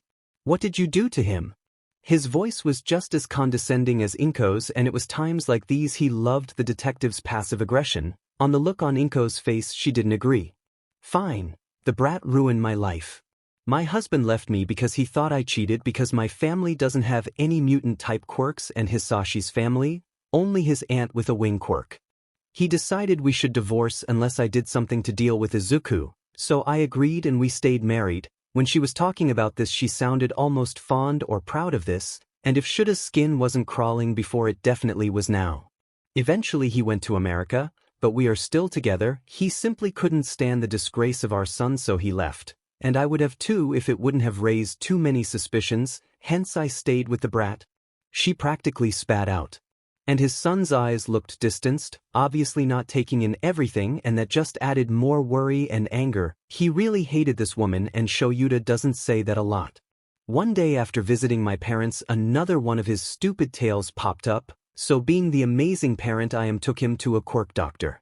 Turns out he didn't have a fox quirk, he had a kitsune quirk or whatever. I knew they got powers with more tails, so obviously I asked.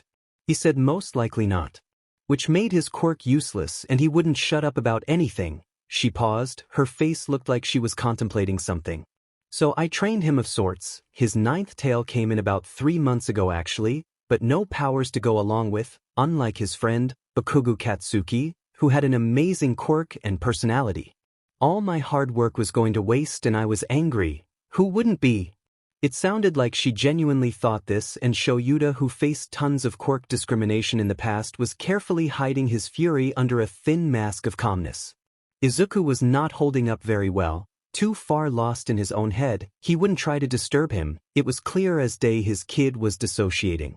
So I chose to slap him or kick him, occasionally got the kitchen knife out to scratch his arm, enough for it to scar but not hospital. Sometimes legs too, but I couldn't make it obvious. You know how it is? Which what was that supposed to mean? So enough for that to hurt but not scar. He would come home from school all bloodied and bruised too. I liked that, so I hid the medical supplies, let him suffer, more fun for me. She was smiling now and the skin crawly feeling came back, not to mention the almost feral atmosphere bouncing off Tsukachi. When he was 3 I stopped the constant meals and they got smaller and smaller. He'd get 2 glasses of water a day and half a meal at lunch. Eventually the meals cut down to twice a week I think. I can't honestly remember. Inko giggled like she found that funny, and didn't that explain why Izuku legit couldn't eat anything probably, not even half meals at this point twice a week. Frankly it's surprising the kid's even alive. When guests came round, which wasn't too often after Katsuki-kun stopped showing up, he would get a bit more than half, but by the time he was 5 couldn't keep the DMN food down. Ungrateful brat. Inko scared, that's it. Shouta took a deep breath to control his rage so as to not choke the woman right then and there, who in their right mind said that so calmly. As for Tsukachi, the feral atmosphere was practically radiating off. It was almost concerning. Almost. Detective Tsukachi huffed angrily. What's your relation with drags? Simple as I sold them and consumed them. The detective nodded again. Can you tell me specifically what drags? Cane was the only one I ever used, maybe, and I used to sell tear. All of a sudden she stopped herself, although both he and Tsukachi heard. Immediately the detective narrowed his eyes and leaned forward. Were you about to say trigger? He accused slowly. Inko sighed. Back in college I gave it to a few willing people, yeah. Eventually it wasn't worth being caught selling it, so I stopped. Just as you thought someone couldn't get worse? Shouta thought. Thank you Midoriya-san, will get Sansa to escort you to your current cell shortly. Aizawa-san, Ama-kun, thank you for coming today. This seems to get no reaction from Izuku, but plenty from Inko. What do you mean Ayama-kun? He's Midoriya Izuku, unfortunately, not Ayama Izuku.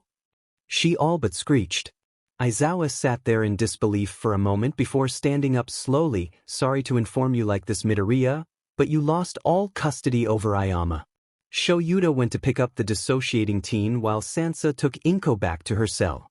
And honestly, he hopes she stays in one for as long as possible. What do you mean Ayama-kun? He's Midoriya Izuku, unfortunately, not Ayama Izuku. She all but screeched. Aizawa sat there in disbelief for a moment before standing up slowly. Sorry to inform you like this Midoriya, but you lost all custody over Ayama. Shouta went to pick up the dissociating teen while Sansa took Inko back to her cell. And honestly, he hopes she stays in one for as long as possible. Izuku doesn't remember when they left the police station, but they must have, because suddenly there's a cold rush of air hitting him and he couldn't help but flinch at it. Vaguely, he also notes that there are voices. Well, actually there's multiple voices, but there are two he can somewhat recognize as his dad and Papa, and someone holding him but not with force. It was gentle, and Izuku feels like he could easily escape from the grasp if he desired to. Not that he did. The touch was comforting and he could feel the texture of capture weapon on his cheek. When had he put his head down? Eventually more voices came and everything was just too much, too many scents, too many voices that he just didn't know. Too much, too much, too much. Izuku can't remember what happened after everything became too much, but once he was sort of, not really, aware in his static-filled haze he wasn't outside. It was warm and something felt familiar about it, but currently he couldn't place what at the moment, but there were syllables being thrown around by his dad and Papa, so he could try and make out some of the words. Ku still sake dash? Take so. That. Yes eyes. More streams of words and syllables were being flown out, but Izuku, still in his haze, was simply content with flowing through the motions, or just until his brain no longer felt like a bunch of cotton was stuffed inside. Saying Shouta wasn't concerned was a lie. He was very concerned, ever since the nine-tailed teen was losing his fight of being present in the police station. But what was really concerning was the hour where he just shut down. They didn't have a car with them because it was a 10-minute walk to the police station on the busiest of days, and today wasn't that busy, so it was more of a 5 to 6 minute walk. When Shouta had noticed that their kid wasn't doing so well, he immediately let Hizashi know and tried to get to a less crowded part of the streets, a shut-down shop entrance. But no matter how much talking both men did, nothing was working to coax Izuku out of his catatonic-like state, and neither wanted to try and force the teen out of his dissociation. It took almost an entire hour for Izuku to start reacting to stuff again. He was very much still dissociating, but at least he was slowly coming out of it. Both men tried to keep their voices quiet so as to not scare the teen. Soba was trying to claw her way up on Shuta's leg, probably to get more food from him, but he was still holding Izuku in his arms and he feared that the cat would make things worse. Plus, Soba's already been fed her dinner today. It was another 2 hours until Izuku was 100% present. He was signing to both men, although he was staying close to either one. Also, Soba was much happier now that Shouta had given the cat extra food. Sure, Hizashi complained, but in his defense she deserved some treats for behaving. Anyways, Izuku was responsive now and it was nearing dinner. The dinner Shouta is supposed to cook. He can't be bothered to cook. Hizashi was sitting next to him doing what was probably grating, seeing as he was allowing Izuku to look. Both men decided it was better to not let Izuku see their hero work, so it was pretty easy to gain his attention, seeing as the man found practically any excuse to not do any paperwork of any kind, teacher or hero. What would you say to a takeaway? Shouta asked. His husband and Izuku both looked up before Hizashi said, same place, same food? He was smirking. Shouta was just glad he wouldn't have to cook tonight. Today had been a long day. Sure. Would you want to try anything, kiddo? Wouldn't matter if you can't stomach it, nor do you have to eat everything. He decided to question. Izuku simply shook his head, a shy smile on his face. Shouta nodded his head in understanding. He doubts vomiting will help the nine-tailed teen to feel any better about half his backstory being spilled like it just didn't matter. About half an hour later the takeout came and both men started eating. Hizashi was talking with Izuku who had already started eating from the feeding tube 5 minutes ago. Shouta occasionally adding his own comment here and there. It was a calm, homely atmosphere. Honestly, it was surprising how nicely the tailed teen fit into their family, not that either men mind. About half an hour later the takeout came and both men started eating. Hizashi was talking with Izuku who had already started eating from the feeding tube 5 minutes ago. Shouta occasionally adding his own comment here and there. It was a calm, homely atmosphere. Honestly, it was surprising how nicely the tailed teen fit into their family, not that either men mind.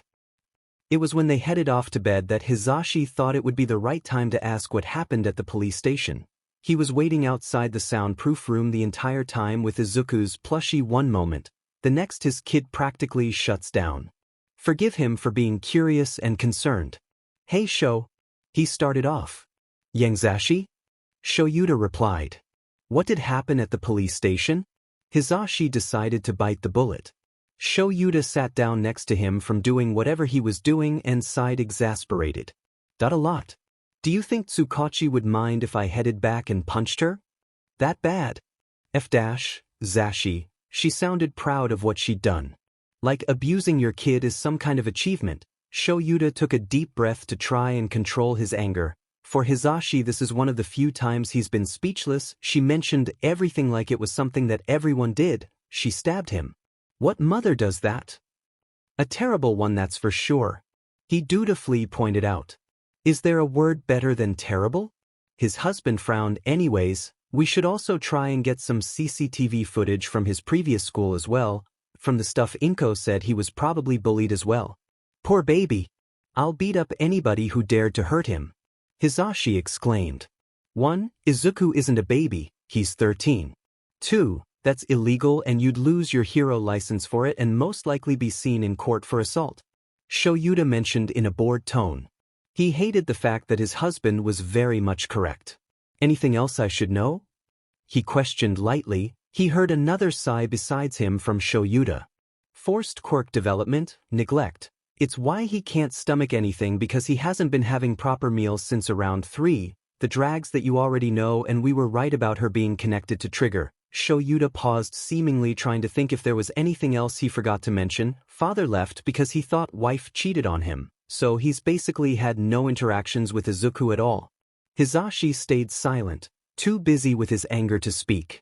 Luckily for him, his lovely husband intervened before he thought of something stupid. I know you're angry, I am too. But we've got him now and we'll make sure his life isn't like that anymore. Yeah, you're right. Night Show, love you. He gave his husband a quick kiss on the cheek, making him blush furiously, but he still got a mumbled night back, so he'll count that as a win. Hopefully it will be a calmer night than it was day. Turns out it was not a calm night. Multiple times they were awoken by small screams and on the last occasion, vomiting. To add, they had to quickly call Recovery Girl and rush off to a hospital because it seemed like the feeding tube was displaced and was causing Izuku some discomfort, which greatly worried the two men at around 4 in the morning. To say Chio was annoyed would be an understatement when she was called so early. She was a bit more understanding when Shouta explained the reason for calling. Recovery Girl managed to get to the hospital fairly quickly and put in a thicker tube, saying it should last longer than 2 weeks. However, she was still hesitant to place one through the stomach at the moment and that it might be wise to stay at the hospital just overnight because Izuku seemed rather warm and she's worried he might have some kind of infection. I wouldn't say this was any withdrawal from drags, that would have been ages ago. However, the police file does report, if you'd remember, there was mold growing in the room, so it could be pneumonia or something along those lines. I'll bring another doctor to check. Recovery Girl stated before heading off in search of a doctor. Turns out Izuku did in fact have pneumonia, which involved a course of antibiotics and a trip back to the hospital in a week's time. Izuku ended up not sleeping for the rest of the night and Shouta stayed up with him talking about his class or anything in general. Turns out his kid doesn't like hospitals, no surprise. It was around midday and Hizashi left to go to work ages ago, not before heading back home and grabbing Izuku's plushies. Shouta had managed to get Izuku to let him gently brush and plait his white wavy hair. It was surprisingly soft, Shouta noted, when someone, not a doctor, came in. They introduced themselves as Dr. Shinso, a surgeon. What immediately alarmed Shouta but was reassured that Izuku didn't need any surgery and was just there to ask a question. Okay, what question? He asked tiredly. We've got some dogs coming around the rooms today. Would you like for them to come to you? Dr. Shinso asked in a calm tone, a soft smile on his tired-looking face. He had dark purple eyes with white pupils and eye bags underneath, and his dark brown hair reached just below the ear. Hey kiddo, would you want to meet the dogs they've got? It's okay if you don't want to though.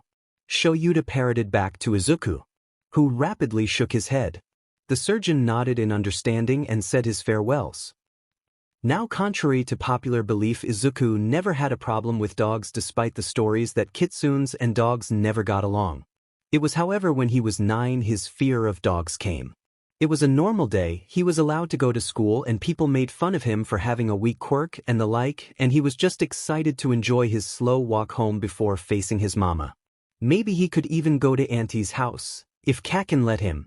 After school he was skipping happily back, lost in his own thoughts when he suddenly bumped into something. He looked down to find it was a puppy with dark chocolate-colored fur. He knelt down and apologized to the dog. He decided to name it Coco even if it did have a name, before reaching his hand out. Coco sniffed his hand for a bit before gently liking it, making him giggle before a woman left the shop she was in, and Coco must have been her dog because she shrieked, "Princess, get away from the child now." The shrieking must have caused Coco, actually known as Princess, to startle because then she bit down on his hand, drawing blood. The woman, a lady probably in her mid-20s with long orange hair and bright red lipstick, carefully picked up her dog and muttered a stream of curses before leaving the bleeding child there. Fortunately, it didn't get infected and he managed to sneak in a bandage before Mama noticed, but ever since that day he has been terrified of dogs, or better yet the owner of the dogs. Either way, if he ever saw a dog he tended to steer clear of them and say it had something to do with his quirk, which is why he doesn't like them. His dad asked if he was okay, slightly worried in his tone, which Izuku was confused as to why it was there, so he signed his fear of dogs and the story. Afterwards he was expecting his dad to laugh or say his fear was stupid, not that it was okay and actually a reasonable fear after what happened. Then he went back to plaiting his hair until the doctor gave him the okay to go back to home, where they met Papa after he came back from UA.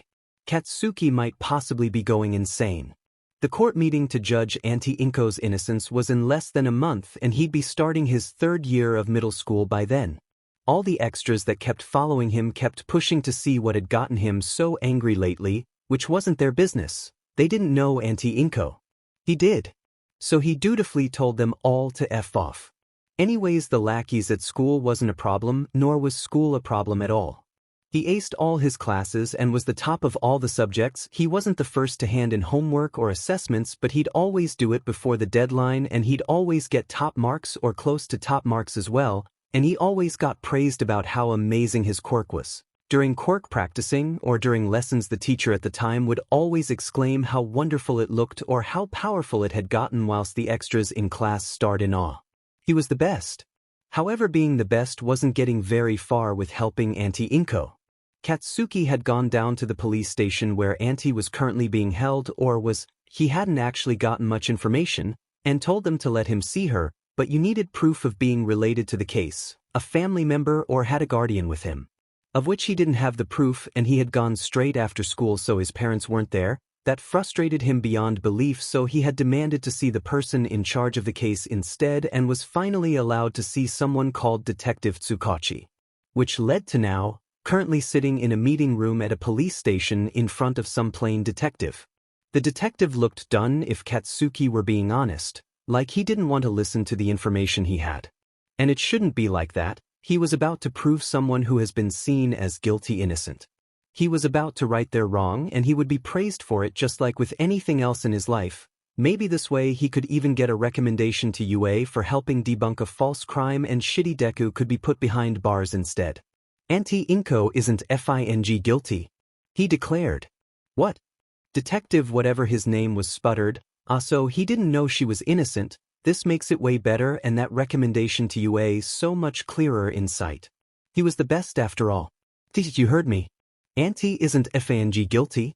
The detective gave him an unamused look which angered the already angry blonde even more. How dare the stupid detective think he was joking? What makes you think that? Because I know Auntie would never do something like that. She couldn't even hurt a shitty fly even if she tried without bursting into tears. That's just who she is. I'll listen to your cause then. But first, what's your name? The detective said whilst turning a voice recorder on. Bakugo Katsuki. Right, Bakugo-kun. I'm obligated to tell you that my name is Detective Tsukachi Naomasa and my quirk is called Lie Detector. I can tell if someone is lying or not. For the recording, it is currently 4:32 in the afternoon and this is related to the case of Midoriya Inko. Detective Tsukachi informed in a clear, professional voice. Good, at least Katsuki was being taken seriously now. Bakugo-kun believes that Midoriya-san is innocent dash. Of course she is. And we are currently waiting for the evidence that he has to prove that she is. The detective finished. Well, for one, every time I came over around her and Deku's house, she always fed me before I left or gave me little snacks. And I've only ever seen her drunk once, and according to my mum, I've never seen her do any form of drags ever. He stated confidently with a smug look on his face. Detective T just hummed and Katsuki took that as a cue to carry on. Also, Deku has lied before, he always has. How he's managed to convince an entire police department and heroes is honestly beyond me, but whatever. He told me once that Auntie had locked him in his room for 3 months, which was bullshit by the way. So I went other to his apartment to see Auntie, cause I hadn't seen her in a while at the time and she was being all caring to the shitty nerd and I went round their place a lot to see her. So I think I'd know if she was ever abusive or took some drags. The detective hummed again but in a different tone before sighing and looking at Katsuki straight in the eyes. You remember what my quirk is, correct? Of course I do. Are you mocking me or something? Then you know I can tell when you're lying or not, even if you don't believe what you said is a lie. And the only thing that came as true in all your evidence was that this person called Deku had been locked in their room for 3 months and that you went over to see Midoriya-san often. The plain-looking man's eyes narrowed even further. Everything else was a lie.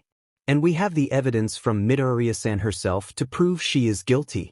Katsuki just sat there in disbelief for a while. How could they have not believed him? Everyone else believed him. Boys. No questions asked, and they didn't need some fancy quirk to do so either. The only logical conclusion would be shitty Deku's obviously got some manipulating quirk as well. Bakugo, I've heard your cause now and I would ask for you to please exit this room. Time dash. Before Detective Tsukachi could finish, Katsuki cut him off again. No. You listen here, you shitty detective, what I said was all true. And obviously that if a stupid Deku has manipulated all of you into believing what he said was true. He screamed out. Normally Katsuki would respect the police, but currently he needs to prove them that they're being used like puppets on a string.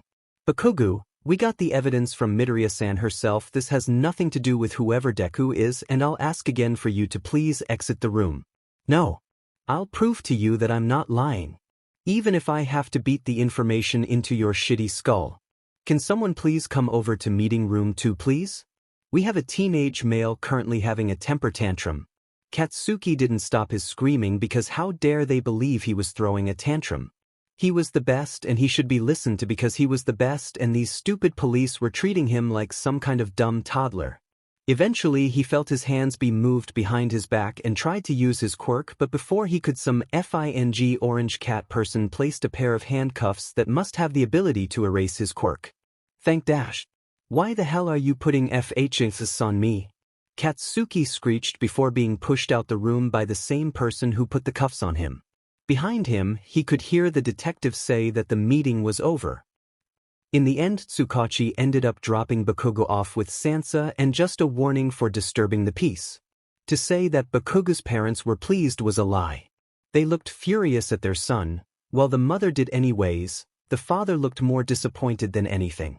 He suggested to them to put their son in anger management counseling and left to head back to the station.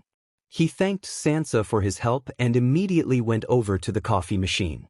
Sometimes Tsukachi had to wonder if he'd even be sane if Sansa wasn't around to help as often as they were.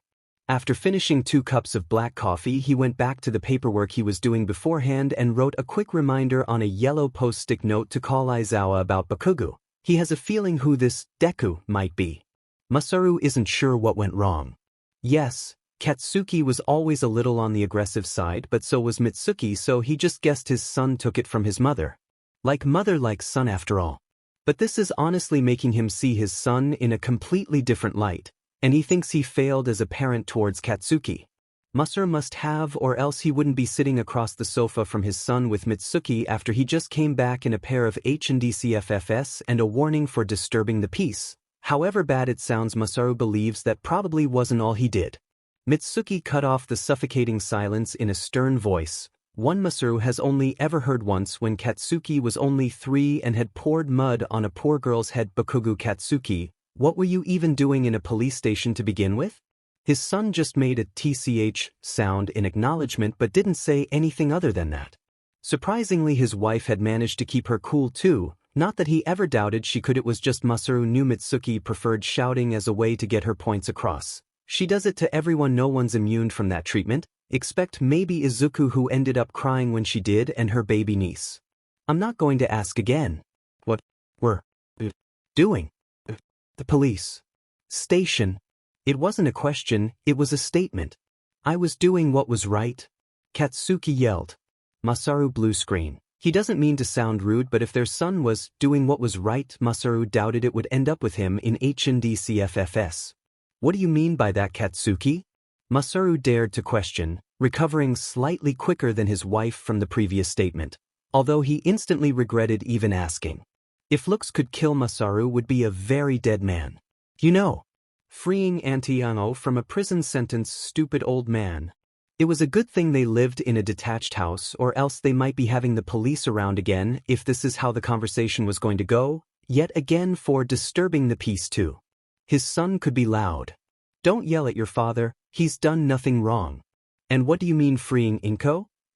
Mitsuki took a deep breath, trying and doing a rather good job of, Masaru would add, to calm her anger. People go to courts for a reason, and it's not like she's currently being held at the police station. Where else would she be held? We don't know. Masaru was interrupted with a loud popping sound. What do you mean you don't know? His son sneered at him. It hurt, if Masaru was honest, to see his son acting so violently towards him, although he'd rather that than towards some unfortunate police officer simply trying to do their job, or kami forbid a classmate.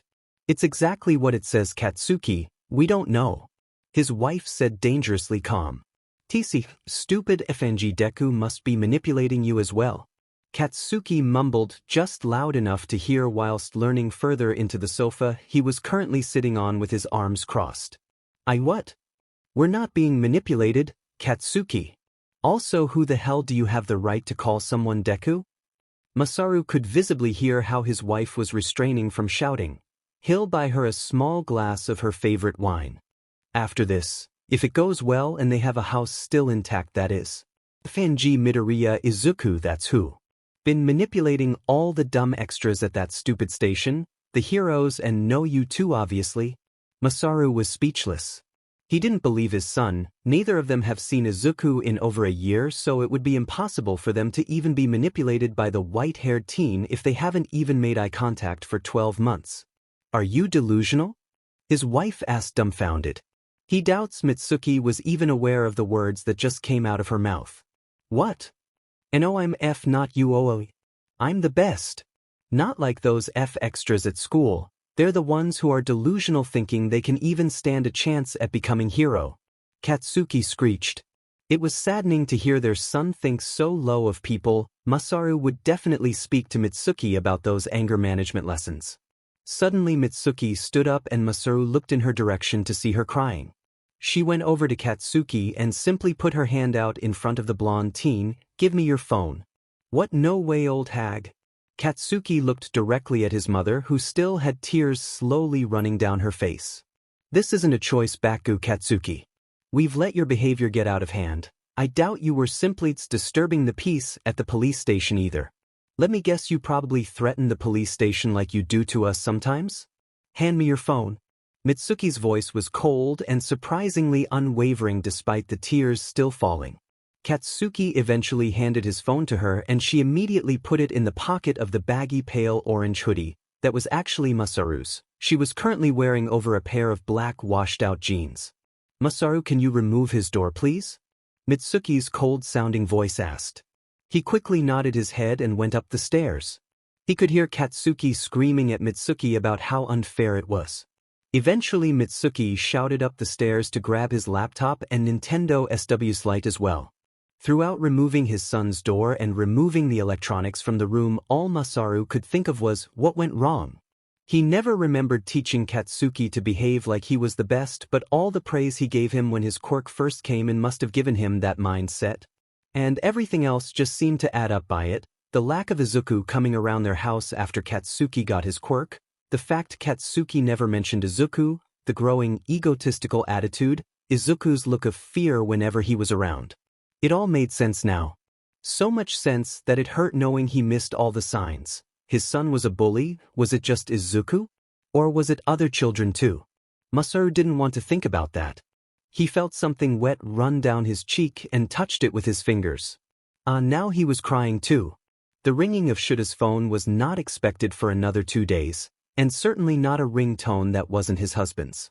Currently he was at his apartment with his teenage son for a 3-day weekend whilst Hizashi had to go to work. Today was Saturday, meaning 2 more days until he'd be back at work as well. Apparently external forces didn't see it like that. "Hello, Eraserhead speaking." Shouta answered his phone in a monotonous voice. He hadn't bothered checking who was calling, but he wasn't just going to give his real name out to the person on the other side. He's a pro hero, an underground hero at that, which means he has enemies and people who don't like him. How some random criminal found his phone number he wouldn't know, but he wouldn't put it past some of the people he had met if they had gotten out of prison or something along those lines. "Aizawa-san, it's Detective Tsukachi." A tired voice replied over the phone. "Tsukachi? Why are you calling me?" "It's about the case with Midoriya Inko." Tsukachi sighed across the other end of the line. "We had a kid who demanded that Auntie Inko was, and I quote, isn't even guilty. With my quirk I told him that he was lying and then oh gosh Aizawa. It went sheet." It wasn't unusual to hear the detective swear by any means, but Shouta was still taken aback by the pure frustration and irritation in his voice. He suspected this was after having at least 2 cups of black coffee since the underpaid man doesn't drink alcohol. "What do you mean it went sheet?" Izuku briefly looked up from the sketch of soba he was doing to look at the pro hero with wide eyes, surprised to have heard his father figure swear across to the person on the other side of the phone, but quickly went back to his sketch. Shouta will forever be glad that Izuku knows not to pry into others' business, even if he doesn't like why he never does to begin with. After I told him he was lying, he went on this temper tantrum and said something about shitty Deku must have a manipulating quirk as well, and the fact that he'll beat the information into my shitty skull if he had to. The detective said in the most bored tone Shouta had ever heard. "Do you have a name?" "Yep, Bakugo Katsuki." He came by on his own accords, but his parents are Bakugo Mitsuki and Bakugo Masaru. "Alright, want me to head over to their address, or what?" Shouta questioned skeptically. "I do. Currently he had a warning for disturbing the peace, and I suggested to his parents anger management, but we cannot physically force them to put their son into it, of course. Right? And I'm going to assume there is more to this call than just that?" There was a long pause on the other side of the phone for a while, and Shouta checked if Tsukachi was still on the line. He was.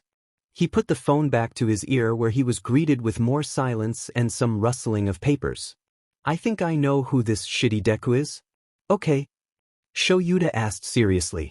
The connotations of shitty Deku isn't good, and it's obvious it's a case of bullying, and unfortunately the pro hero can guess who Bakugo Katsuki is talking about if he was talking about Midoriya Inko.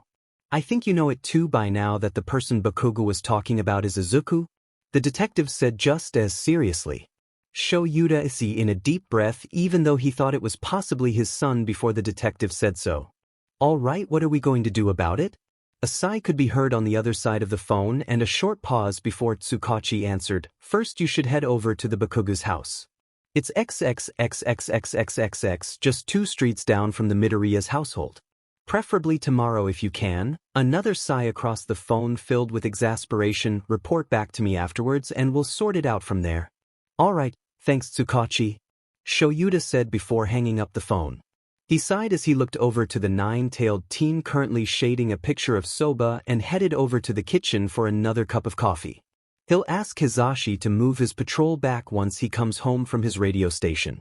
After all, he had an angry teenager to talk to tomorrow. All right, what are we going to do about it? A sigh could be heard on the other side of the phone and a short pause before Tsukachi answered, "First you should head over to the Bakugo's house. It's XXXXXXXX, just 2 streets down from the Midoriya's household. Preferably tomorrow if you can." Another sigh across the phone filled with exasperation. "Report back to me afterwards and we'll sort it out from there." "All right, thanks Tsukachi," Shouta said before hanging up the phone. He sighed as he looked over to the nine-tailed teen currently shading a picture of soba and headed over to the kitchen for another cup of coffee. He'll ask Hizashi to move his patrol back once he comes home from his radio station. After all, he had an angry teenager to talk to tomorrow. Hizashi did move his patrol back, no questions asked. "It means I get to spend more time with our lil listener." Which left Shouta unfortunately having to wake up early on Sunday to head over to the Bakugo's household.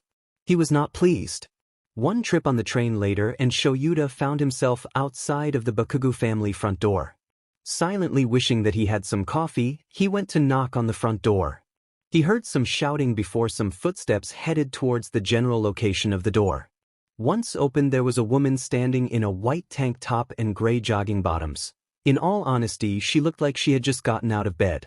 And that was probably true considering it was a Sunday and only 8:45 in the morning. "Who are you?" the blonde woman asked. "I'm pro-hero Eraserhead, ma'am. Am I correct in assuming you are Bakugo Mitsuki?" Shouta asked in his no-nonsense, monotonous voice. "I am. But I've seen loads of heroes and my bratife loves them, but I've never heard of you," Bakugo Mitsuki said skeptically. Shouta just sighed and pulled his hero license from his utility belt to hand over to the brash woman. She looked over it for a bit before her eyes widened and gestured for him to come in. "Let me just change quickly and call my husband downstairs. I think I know why you want to talk to us," Bakugo-san said before hurrying up the stairs. Shouta took this opportunity to quickly take off his shoes and snoop around the house. It was large, with the staircase having pictures of the family of 3 going up the stairs. He counted 2 that had Izuku in. The first neither could have been older than 2 and the second he'd assume they were about 7 and his son was next to a man.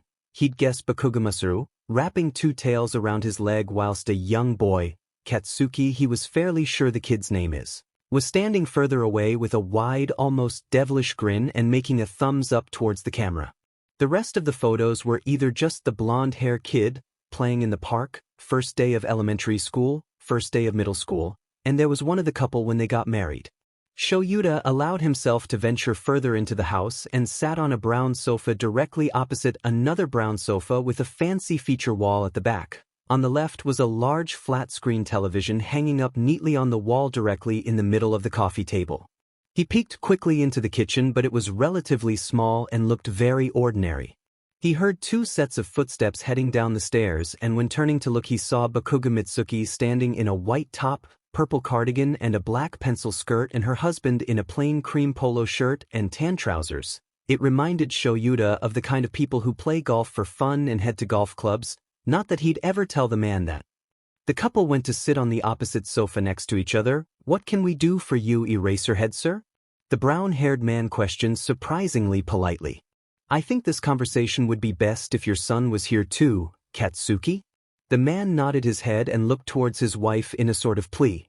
Mitsuki scoffed slightly before taking a deep breath. "Katsuki, get down here right now. There's someone who wants to speak to you."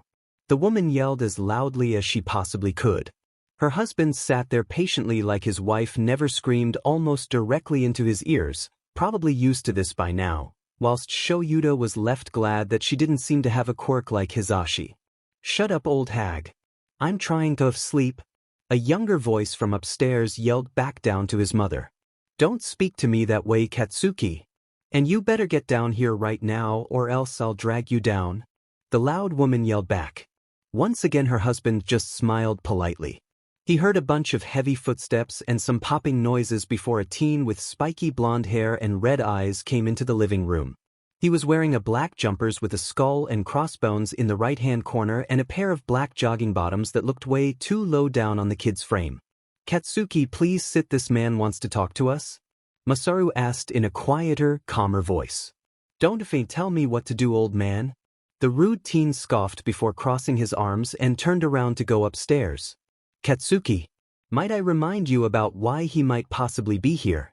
"Sit down," the man asked again in a colder tone. The teen's eyes widened before reluctantly heading over to sit in the middle of his parents and leaned back on the sofa. "Right, thank you," Shouta started off. "I'm the pro-hero Eraserhead dash." "Yeah, right. You look like some homeless dude," Katsuki rudely interrupted in a mocking tone. He noticed the mother sending daggers towards the almost carbon look-alike that is her son. "Well, I am a pro-hero, thank you. I would like to talk about the events that happened the other day, if you wouldn't mind." He finally finished. "Yes, of course, we don't know much about it ourselves, unfortunately, though," the blonde woman said in a melancholy tone. "That's fine. I'm just here to ask questions on behalf of Detective Tsukachi." Shouta tried to reassure the older Bakugus, although it probably didn't sound too reassuring. He wasn't good at that kind of stuff, bringing people down from panic attacks he could do, trying to reassure a person not so much. He left that for his husband normally. "That stupid old dude." Katsuki scoffed again. "I suggest you comply with this, Bakugo, unless you want me to bring you into an interrogation room at the police station," Shouta warned him coldly. The teen mumbled a few things before actually complying but eventually did so. "I won't be here long. First, I want to know all of your relations with Midoriya Inko." "I'm her friend," Bakugo Mitsuki answered easily enough. "I was her friend.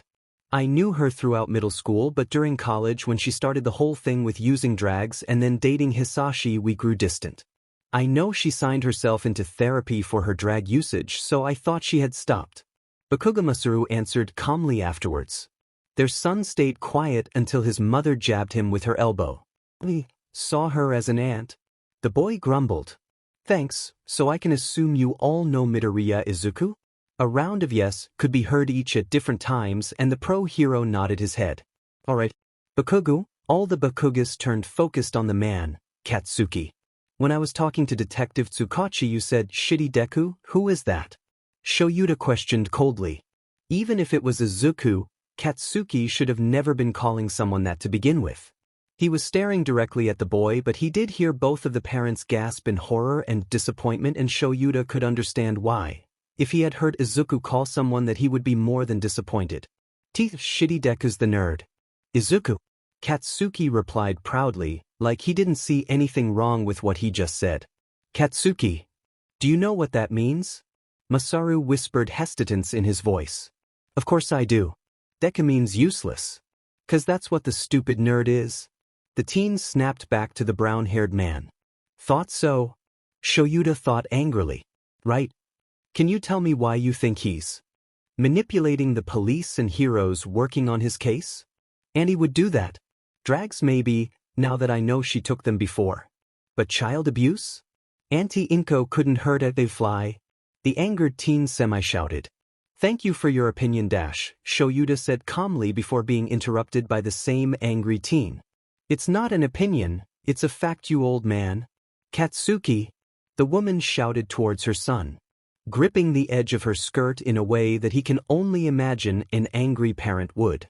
"I take offense to that, I'm only 29, Shouta retorted back at the boy, before regaining his composure. "Anyways, that's all I had to say. If you have any questions, let me know now or head over to Mizudafu police station." "Right, yes. I've been meaning to ask, but how is Izuku doing? Is he okay? He was such an angel compared to our brat." Mitsuki asked with worry seeping into her tone. "I've met with Izuku. He's doing just fine. Currently he's staying with a couple on the other side of Mizudafu. They've fostered before and have a good reputation with the police, and he seems to be happy there," Shouta replied before pursing his lips. "I think the couple plan to adopt him." Shouta knew this was a white lie and that he and Hizashi had already adopted him, but the Bakugas didn't, and he would rather keep it that way. "We were hoping to adopt the brat ourselves, if you could let the couple know. Of course, if they haven't already. But if they have, can you tell him to let him visit?" The woman laughed in slight disappointment. completely forgetting that her son mocks Izuku on a daily basis it seems. I don't think that's a good idea. To me it's clear that Izuku and your son do not get along. I would even say that your son is a bully, Shouta said harshly. Mitsuki looked like she wanted to destroy the pro-hero before her husband quickly interjected. Of course, we were having a discussion about Katsuki's behavior just last night actually. If you think it's best not to try and gain custody of Izuku, we won't try. The man told him politely whilst glaring at his wife, daring her to interrupt. I can't stop you from trying, it's just my advice, the raven-haired man said whilst standing up, just like I would recommend putting your son into anger management. Shouta went to the front door with Masaru and slipped his shoes on. Thank you for your time, he said to the polite man with a slight bow. The man smiled kindly and said his goodbyes before Shouta headed out the door and to the police department, thinking in his head to start an investigation on the school as well.